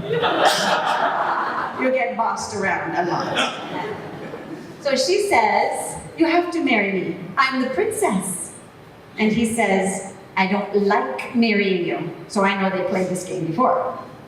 And she says, don't you know if you don't marry me, you can't ever grow up? I thought that was interesting. And so he says, well, trying to escape from this impending disaster, right? He says, well, I can't marry you right now because I have to figure out how this truck works first. So Susanna is not going to let her desire to be loved unconditionally be frustrated. So she gets off the bed and she walks up to him and she says, oh, for heaven's sakes, give me that truck. I'll show you how it works. So she leans over to take the truck and he puts his hand up to stop her and she bonks her head on his hand and she runs off screaming and he starts crying and I'm thinking this marriage is not going to last very long. What was the problem? Was the problem that Susanna had wrong expectations. She should not have considered herself a princess, and she should not desire unconditional love. It is a bad desire, and she should get rid of it because it can never be fulfilled. Is that the solution? No. The problem was she tried to fulfill her very real desire to be loved unconditionally with a conditioned source. Someone who was finite, concrete, conditioned, flawed. All we need to do is tweak it. Hold Suzanne and say, you are a princess, you are beautiful, and you deserve to be loved. But Aaron is human, and God is God. Let Aaron be human, he is only 4. And turn your eyes to God, because he sees your princessness. Those little things we do move people out of level 1 interpretation of beauty into level 4. Now, when I asked you the question, what do we need to do next? After we move people into the 4 levels of happiness, into level 3 and 4, what do we do next? What's the problem? And one of the answers that I received was that we need empathy. We need to show them how to empathize with the other. Okay? That love means caring about the suffering of the other, wanting to make a difference to the other. That is good. But another group here, the sisters here said, but there are those who act in ignorance. They don't know that the baby is a person. And you cannot have empathy with someone that you do not relate to. So we must also teach that this is not just a blob of cells. The pro-abortion movement is very clever. They know that to succeed, they must cause you to think of yourself, cause you to be selfish, cause you to believe independence is more important than anything else, cause you to place your right to liberty above the right to life, and cause you to suppress empathy. But they also know that it is important for women and men who are on level 3 and 4 to convince you it's not a person anyway. Don't worry. The vast majority of women who go into clinics for abortion in the United States, this has been studied scientifically, they ask the question, is it a baby? Why do they even ask that question? Because they know it is. But they want to hear someone tell them it's not.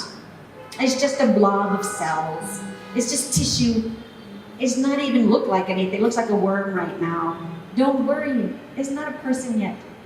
So we must teach this as well. Science and biology is important. So we must teach truth. And here is some help for you. Is the unborn child a human person? We know through Psalm 139, thy eyes beheld my unformed substance, and Jeremiah 1:5, before I formed you in the womb, I knew you. This is good, but many times people reject this. Oh, that's just the Bible. That's my parents' religion. So we must support this also with science. We say, no, it's not just religion. God's truth is going to be true in science as well, because God created science. So let's look at what science says, okay? Is there a baby on board or not? Okay. Remember the difference between objective and subjective. Many times the abortion movement will convince young people it's a baby if you want it to be and it's not if you don't. But that violates this, right? There is a difference between objective and subjective. So often with university students, we help them to understand this first. This is pi, it's a symbol, you learn it in math, and it has a very inconvenient decimal point equivalent of 3.14159265, and the number goes on forever. Very difficult to use this number.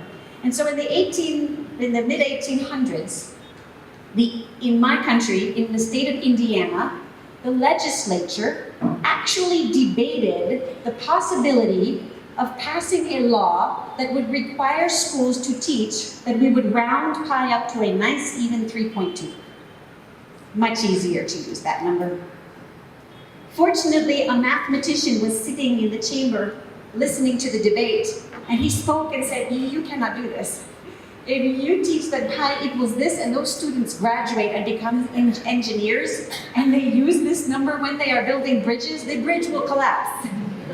This is an objective number, not subjective. You cannot change it by a vote.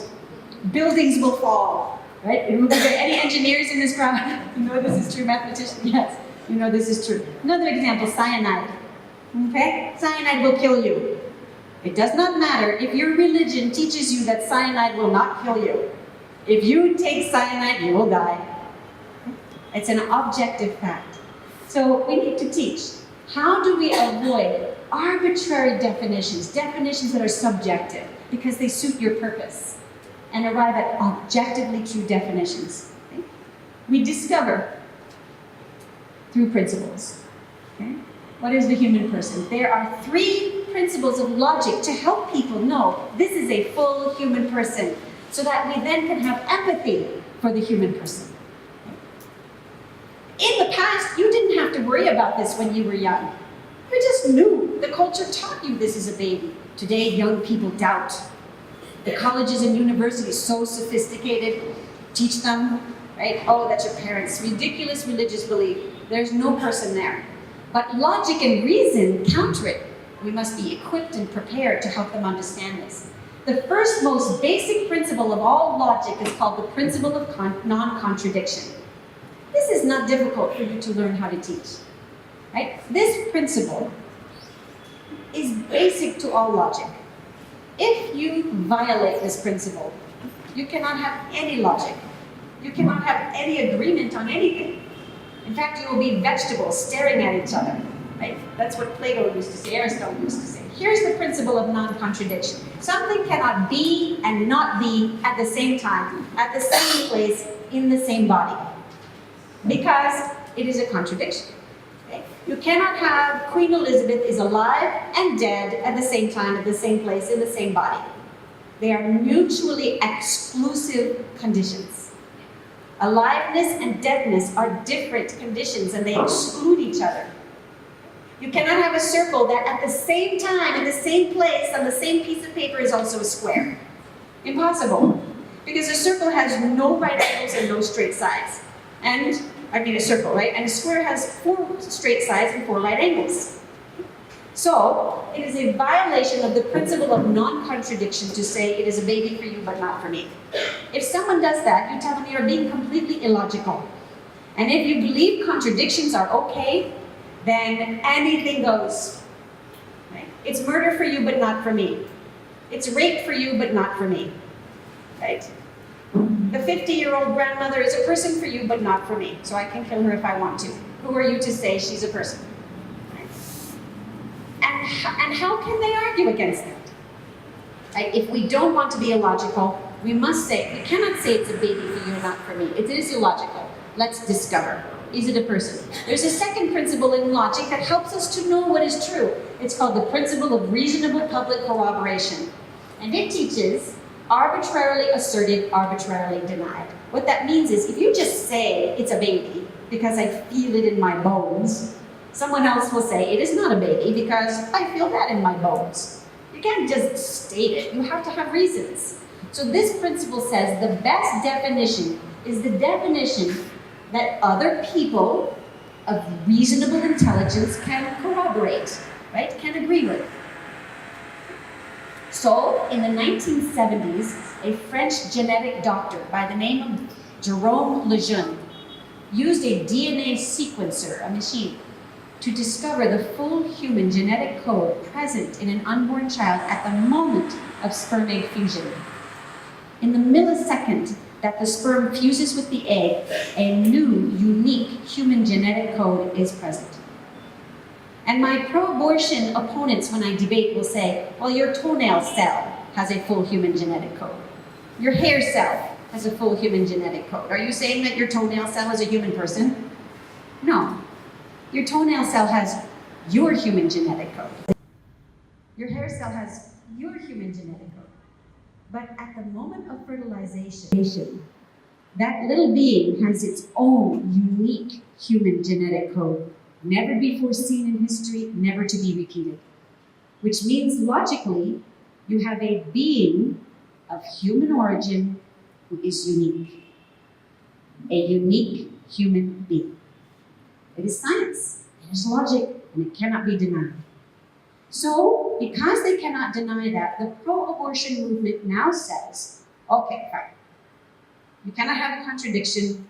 Biologically, it is a human being, but it is not a human person. Have you heard this argument before? Yes, they separate human person from human being. What does that mean? What is a human person? Why do we have 2 different phrases? Human being describes who you are biologically. A being means you exist. You take in energy, you let out waste, you grow, you exist. You are a being, okay? You're not just a rock, you are an actual being that lives. You are of the human species. So that describes the type of being, the type of existence you are. But it doesn't really define the depth of who you are. Person is the word we use to describe the depth of who you are. You are a morally valuable creature with legal protection. Human being, scientific term. Human person, legal and moral and ethical term. Human persons are the word we use for respecting, giving laws to protect. Now, historically, we believed that if you were a human being, you are a human person. And so you have rights. But today, they cleverly separate it. You can be a human being, but not a human person. But this has happened before. Nazi Germany. The Jew may be a human being, but he is not a human person. American enslavement of the Native Americans. They are more primitive. They are human beings, but not human persons. And so we justify slavery. We justify oppression. We justify torture. We justify murder. We have done this in the past. Women in India in the past. Human beings, but not human persons. Also in my country, not given the right to vote, not seen as full human persons. Also in Canada. And now we're doing it again with abortion. So how do you know what is a human person? this principle, the principle of the most complete explanation. If you really want to know fully what something is, you have to include all the data. They will say it's not a human person, and I will say, why? What is a human person? And they will, pro-abortion will often say it's not a human person because the heart is not beating yet, or the brain waves haven't started yet. By the way, the heart begins beating at 21 days after fertilization, before most abortions occur. The brain waves are detectable at 40 days after conception, with REM patterns, dreaming patterns. 40 days after conception, many abortions happen at that point. Or they will say it's not a human person because it's not independent of the mother yet, or it can't breathe on its own. It's all of these biological points of when they say personhood begins. So our argument needs to be very strong. Why? Who are you to say that that biological moment is what gives you moral worth? Why? What is it about breathing that suddenly gives you moral worth? You have to prove to me why that makes you morally valuable. Breathing?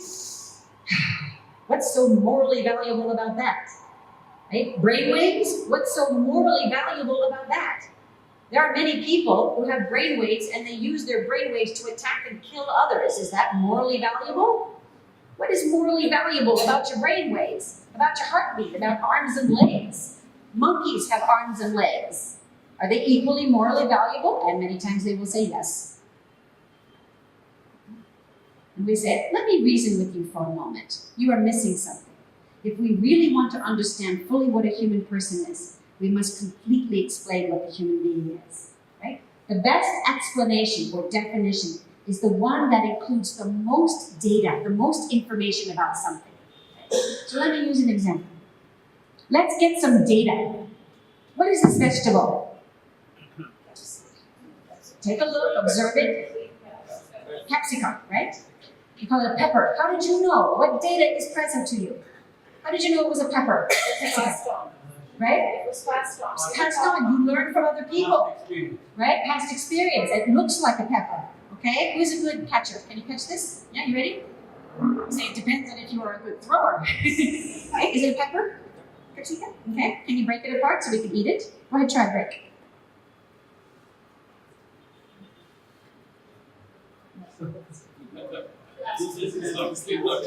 I fooled you. It is plastic. Okay? It's not plastic. You were missing important data, weren't you? Okay? Now, you are very smart. Okay. So now I tell you, I give you data, more data than what it looks like. I will tell you now, this is an apple, right? Okay? How did you know it was an apple? Not just because of what it looks like, but because I told you it's an apple. Right? Okay? Who's a good catcher? Can you catch this? Okay. What is it? Yeah? Poke it with your finger, can you? I fooled you again. It's plastic. Right? Another plastic. So you're missing more data. You can be fooled by what something looks like. You can be fooled by what people tell you. Just because someone tells you it's not a baby doesn't mean it isn't a baby. Just because it doesn't look like a human being doesn't mean it isn't a human being. We need more data. How do you know what the human being is? In order to discover, we have to look at the nature of the thing. The Greeks called it the telos, T-E-L-O-S. It means the ultimate end, right? The final purpose of the thing. So here in my bag, I have this. We show this to the young people. We said, this is an acorn. It's dead because I've had it for many years. If it were alive, it would be green. And if I plant it in the ground, it will germinate. And a germinated acorn is similar to a fertilized egg in the woman's body. Okay? What is it? It is an acorn. What does that mean? You have to go further than just what it looks like. It's not just description of what it looks like. There are powers in the acorn when it is fertilized. It can absorb energy. It can let out waste. It can grow. It has the power to reproduce once it has grown to a certain size. And more than that, written within the genetic code of an acorn is oak.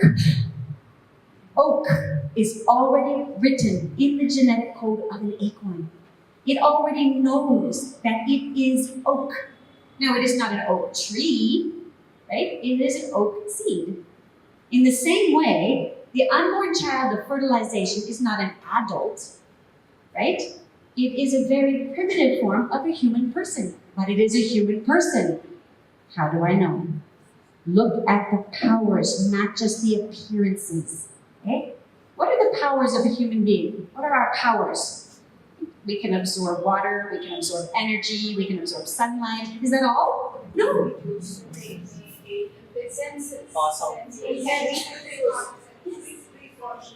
Consciousness?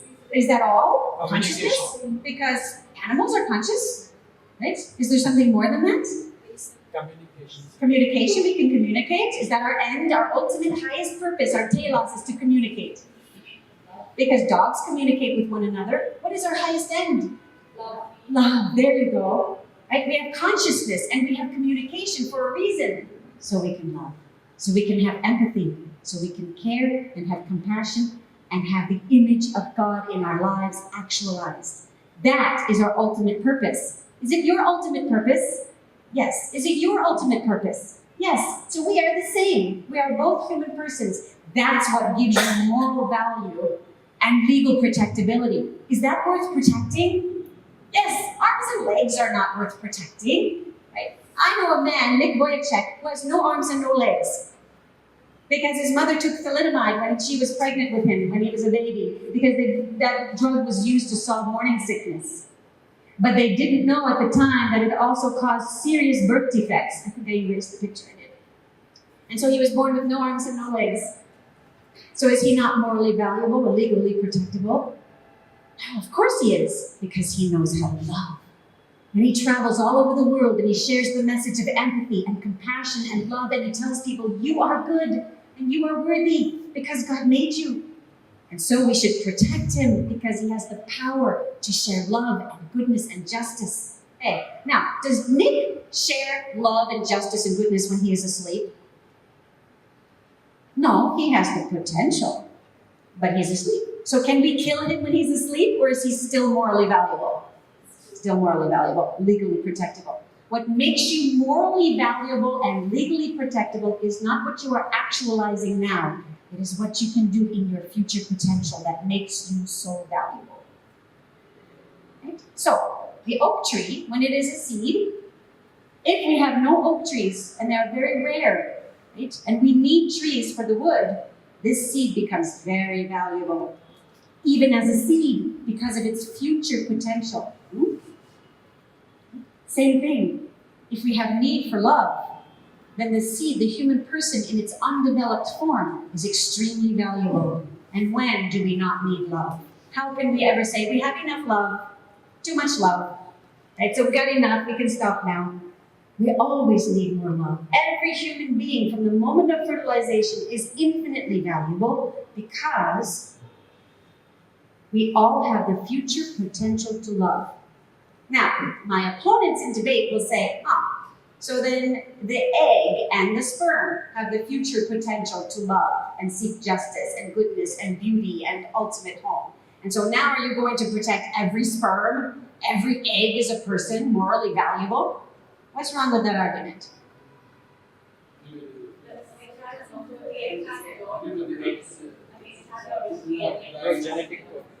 The sperm, that's close. The sperm has no future potential to love.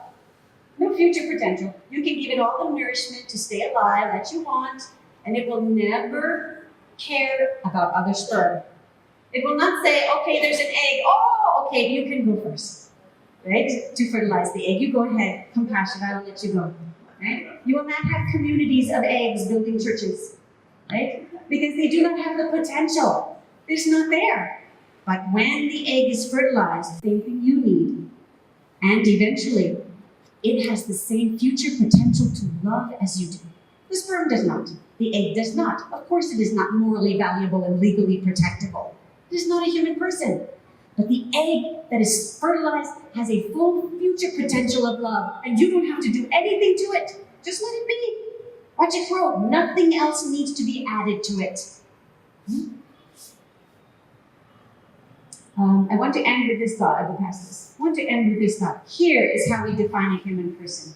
A being of human origin, who finds its proper end, its final fulfillment in ultimate truth, love, goodness, beauty, and home. That's what a human person is. If you try to change it to, well, it has to have arms and legs, has to have a certain brainwave, has to have a certain level of intelligence, you add anything else and your definition is no longer objective, it is subjective. Why does it need arms and legs? Why does that give it value? But I can prove that you have value because of your future potential to love. Love is always good. Love conquers evil, hatred, hunger. Love and compassion can cure poverty and sickness and illness. Love can welcome people and fulfill our desire for the transcendentals. Love is our highest end. It is morally valuable and legally protected. So I want to end now by encouraging you to do 3 things. Number 1, please let me know how I can help you to learn these principles so that you can be encouraged to teach them to others. You don't want your culture to miss these principles, to lose these principles. These principles have been part of your culture for years, for centuries, and they're being lost so quickly. The most important part of your job as a pro-life person is, I think, to teach these principles first, and then teach about abortion complications and fetal development and what abortion looks like and the alternatives. Most important first is to steal your culture back again from those who are stealing it away. That's number 1. How can we help you? So I have cards here that I put out on this table. They are orange and white, and I ask you to take one home with you. And it has an email address for you to email me if you want to be involved, if you want to receive the resources, the free resources that we have for you. We are providing and creating all kinds of resources that can help you to teach these ideas here in India. So that's number 1. Learn these principles and tell me how I can help you. Number 2, if you want to be involved in a deeper way in this ministry, then come to see me or Father Santosh or Dino Paul after this talk and let us know your email address, because we are forming a core group of people who will be trained, like Jobin is, to learn this information and share it with others. Okay? So it will become part of an actual ministry. We are creating Healing the Culture in India, and we want you to be involved. And third, if I don't want to be involved in that way, how can I help spread pro-life? How can I make a difference? In your own parishes, you can teach this. To your families, you can teach this. In the United States, we have what we call Respect Life committees in the parishes, where every parish has a Respect Life group. And you have this in several of your churches too. The Respect Life group to do trainings, right? To do outreach to the women, the pregnant. Every single church should have this available with advertisement that says, are you pregnant? Do you need help? Come here. Free help. And then you provide them with assistance and help. So think, how can I help in my family, in my church, in my friends, with my work, at my office? There are all kinds of ways that you can do that. They don't want to have an abortion, but then they will abandon the child, put them in the dumpsters because they don't want to care for the child, or leave them at a doorstep. So we do also have this problem. So what do? Well, first I want to stress that we cannot only address the practical. Right? Because if this woman has the means to care for the child, it is critical that we help her experience empathy and love. Okay? So it is critical that we try to make this part of our movement, that we do not just become a movement of only social justice, but also of moral justice. Okay? That we help people in their hearts to live for level 3 and 4 and have empathy and care, so that if she has the means to care for this child, we can try to change what it is in her mind and her heart that is causing her to want to abandon the baby. That should be our first goal. A mother always belongs with her child. A father always belongs with his child, because that is best for the child, but it is also best for the mother and the father, because it is a gift from God. So if we truly love them, we must care also about helping to see if there's any way we can keep that mother and child together. Now, in your experience, that is not always possible. And sometimes situations are so desperate, maybe because of financial situation, or maybe because they are ostracized from their community because of the conditions of the birth, the circumstances of the birth, or maybe because of a disability that they are unable to care for, or maybe other reasons. There may be psychological problems of the mother, unable to care for the baby, so what do we do? This is where the pro-life movement needs to have in place a very strong system of social justice, that we now become responsible for that child. So I know in India, this is part of what Dino Paul works very hard on creating a system. Dino, can you come? And creating a system of how we can take care of that child and how we can make it known to women that we can care for your child. There are places that will take the child and care for the child. Can you speak a little more to that? Yeah, we encounter these cases normally, and we take them to child welfare center. Okay, and we do everything legally because many people come and ask, as you know, many children are unwanted. On the other side, thousands waiting for babies without having them. And they will come and ask us, can you give the babies? No, sorry, it's a legal issue. So we take the baby, and there are child welfare centers in Bangalore and elsewhere. We legally hand over the baby for adoption. And the baby gets a beautiful life with somebody legally, and that's something which we normally do. So this is something happening, and it is something not difficult to do also. To just, if that was what answer you were looking for. Yeah, I just have one more. I'm adopted mother. Yeah, just to add here, I won't take more time, just to add, what you're saying, I'm telling you this because I'm dealing with it on an everyday basis. Now, what you're saying is good if that baby's healthy and normal and, if it just kind of looks okay. But what I deal with is for example, if the baby's HIV positive, nobody wants that baby. Or if the baby is, with the disability and things, then what? We do have Camille fathers of Snehana who specifically take care of HIV children. We do have Swandana community and different communities who specifically take care of anomalous kids. So there are centers who are the special catechism to specifically handle these kids. Okay, it is there. So it's just that we may not be aware of it. Okay, that's the thing. So if we have a network, it's easy to find out special catechism by certain religious orders where they specifically concentrate on individual cases like this. Okay. And you are right to bring this point up, because then we see that the sickness is not just in the individual human heart towards their own child, but the sickness is also in our culture. And so as your pro-life movement grows in strength and grows in its different specializations, it's critical that we reach out to as many communities as possible to ask them to take these children and to give them homes. But even equally critical is that we communicate with the people who are working one-on-one with the people who are in need to say we exist. So that kind of communication to let them know is critical. In the United States, that communication of who we are and that these places exist has been so successful. We now have over 4,000 pregnancy clinics around the United States that can place the child for adoption in pro-life communities through these pro-life networks. And their communication with others about their existence has been so successful that now even the abortion clinics are aware of them.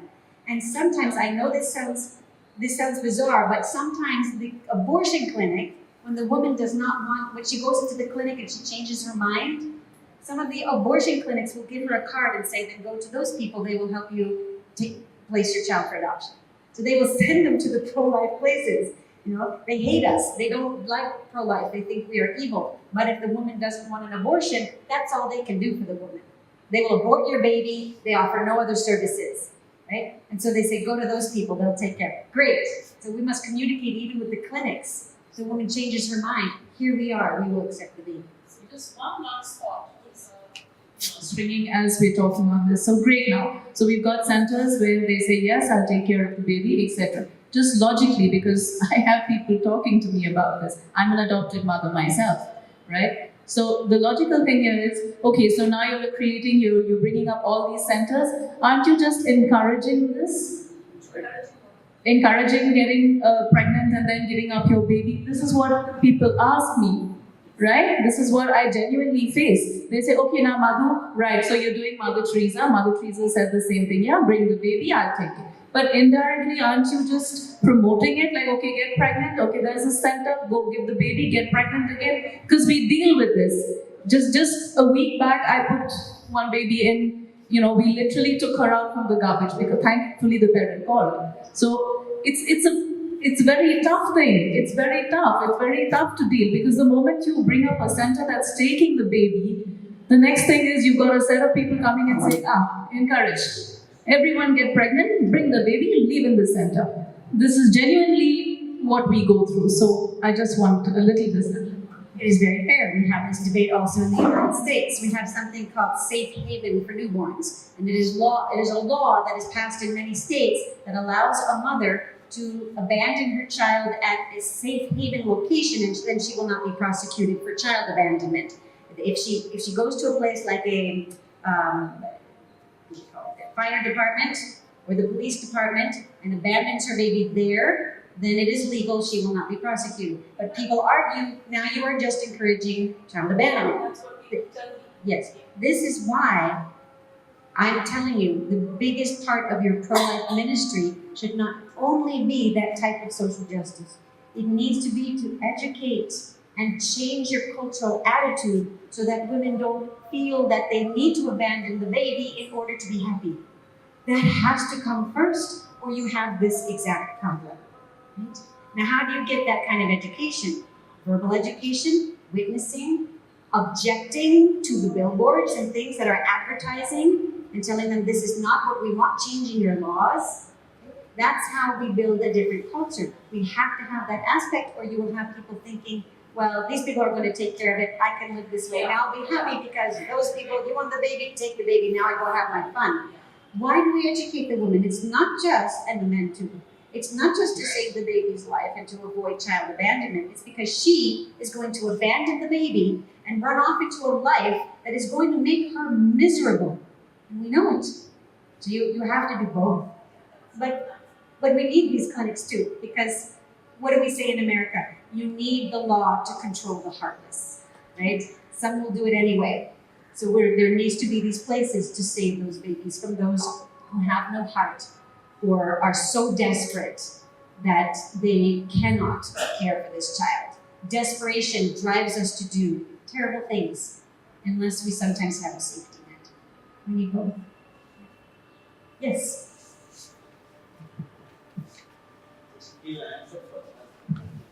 We also take care both boys and girls. There are centers for both boys and girls who are abandoned. As you said, since these centers are there, parents take advantage of that and they just leave them. See, we also do the case studies. We don't keep the children. We try to place them to their parents. See, most of the times what happens is that they leave the street, whether the center is there or not, they enjoy the life. And we had so many boys. Every week, mother will bring one man. Every time boy says he's my dad. Okay. Whether the center is there or not, parents are like that. Especially in the slums in Bangalore or Mumbai or Chennai like that. And we have been doing the studies and it has been there. This is society, part of society. Since because of these kind of centers, the children are being safe and they are educated.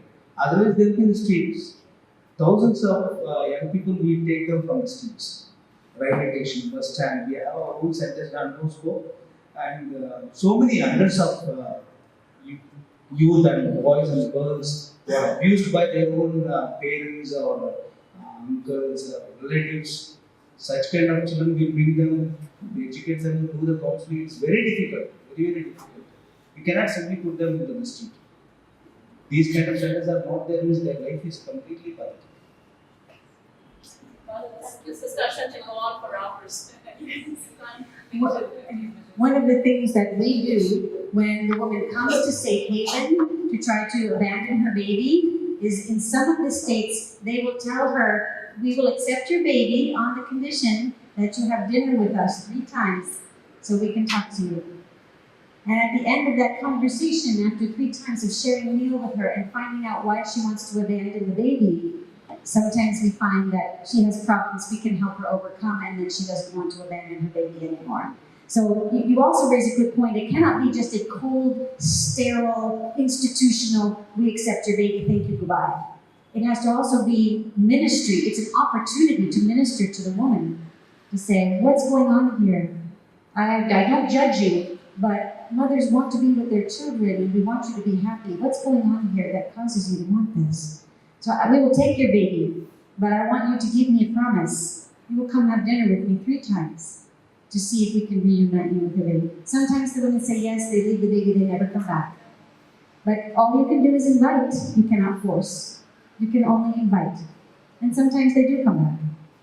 That would Just a very connected, it's connected to what you all were talking about. So I'm 28 years old, which does not put me in a very good place because when I'm talking to parents, I'm most of the time younger than them and I'm not really aware of what they're going through. But so I'm a special educator. So I deal with parents of kids who have special needs, and most of the time after they've had a child with special needs, they don't want to have another child because of what they're going through and all of that, which I will never understand.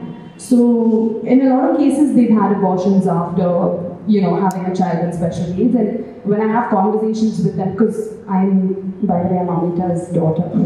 So I'm brought up in a very pro-life family, and obviously the 6 of us are also products of not being aborted, obviously. So what would I need to say to someone who is obviously having a special needs child is not their fault. It's not the fault of the man either. So it's not like rape. It's not like something that they've gone through, and it's just something that happened, and they're just going to be careful now, and they learn. They say that they've learned from it in a way. So obviously I've lost most arguments, maybe all, but after this presentation, I'm hoping I have better data to kind of back up what I'm saying. But what can you say from a person like me who's not gone through, what they've gone through, and who's not in a very good place to be able to have these conversations? I can only tell you what I might say. If I was faced with a woman who has a child with a handicap and has abortions because of what she's going through, you can only do it by your witness. Sometimes logic and philosophical arguments in certain circumstances are not going to work. I probably would not be able to sit down with her and say, let me go through 10 beautiful principles of philosophy to help you. Sometimes there is a place, a time and a place for this. That would not be the time and the place, but your witness is everything. How you respond to that child. You are the special education teacher. Do you walk into the classroom like this? Okay, kids, sit down. Shut up. Right? Or do you walk into the classroom? You are joy to me. I love you so much. I am so glad you were born. You are perfect. And to say to the parents, your child is perfect. Your child is beautiful. If it wasn't for your child, I would not know how to love. Because there's so many perfect people out there whose bodies are not, disabled, and they don't need me. They don't call me to love. But your child calls me to love, and really causes me to be generous, and really causes me to learn what compassion is, and learn how selfish I am, and help me to be less selfish. I hope you have more babies, because your babies are perfect. She doesn't need philosophy, she needs affirmation. In most cases, people, especially people who are not in my line, they kind of look down upon special kids, or like they don't look at it, and I think they're living an unhappy life. The kids are actually genuinely really happy, in most cases happier than most of us. So, and they're perfectly fine. There's no need to feel any kind of sympathy towards them at all. I mean, maybe towards the parent, but not towards the child. Right. Studies have shown that children with Down syndrome, which is a big problem in the United States, the vast majority of children diagnosed with Down syndrome are aborted in the United States. So the only time you really see babies with Down syndrome are if the parents were pro-life, right? It's a big problem. But the studies have shown children with disability of Down syndrome are far happier than the children who are not. Why? Because the children who do not have Down syndrome, they learn from the culture to be aggressive, competitive, care about their things and their pleasures. These children with Down syndrome, they don't have the mental capacity to be competitive. So they don't care about it as much. What they want is to be loved. They know what love is. And they know when your love is conditional and when it is unconditional. They can tell the difference. And so they live these naturally happy lives. You don't have to be a great philosopher. You don't have to be the greatest speaker. You just have to be able to witness, to say to the parents, your child is perfect. I hope you have 10 more, because your children are making my life so much better, and look how happy they are. You must be doing something right. I wish every parent would be like you. Right? More parents need to be like you. Send me more of your children. I love teaching them. Right? And you say it with joy and authenticity. That's how you change your culture.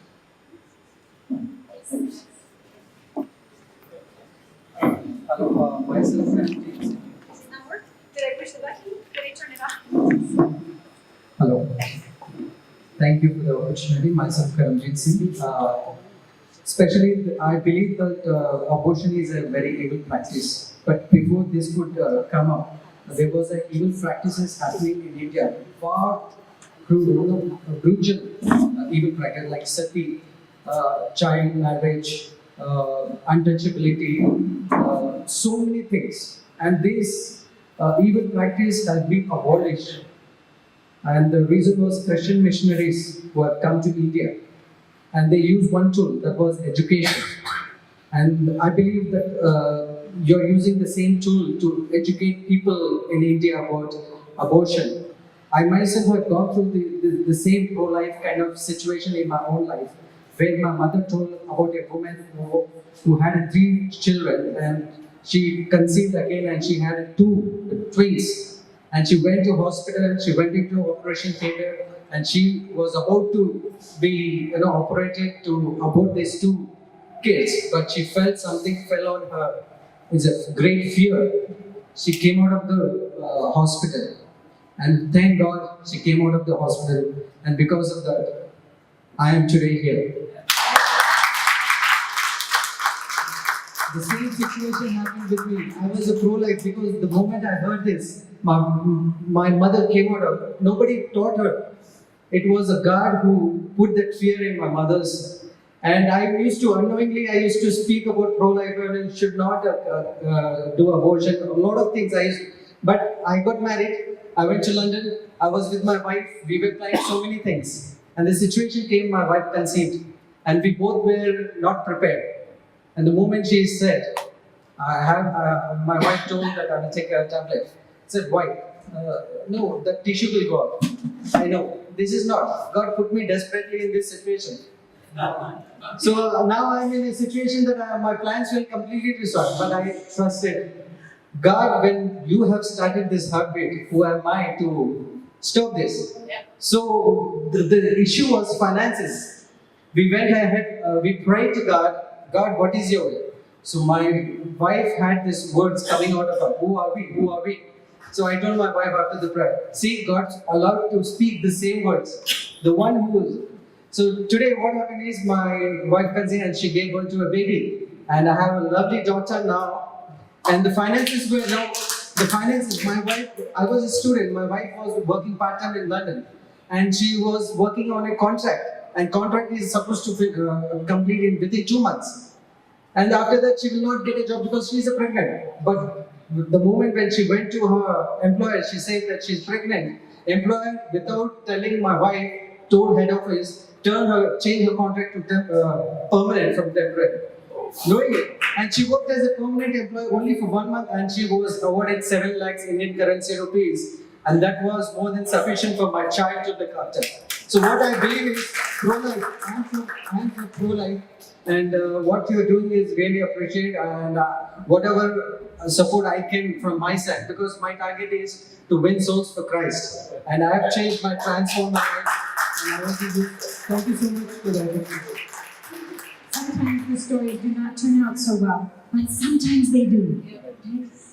Father Santosh, we think that we need me to come to India as a missionary for pro-life to teach here. I think really we need you to come to America as missionaries to teach us how to be pro-life.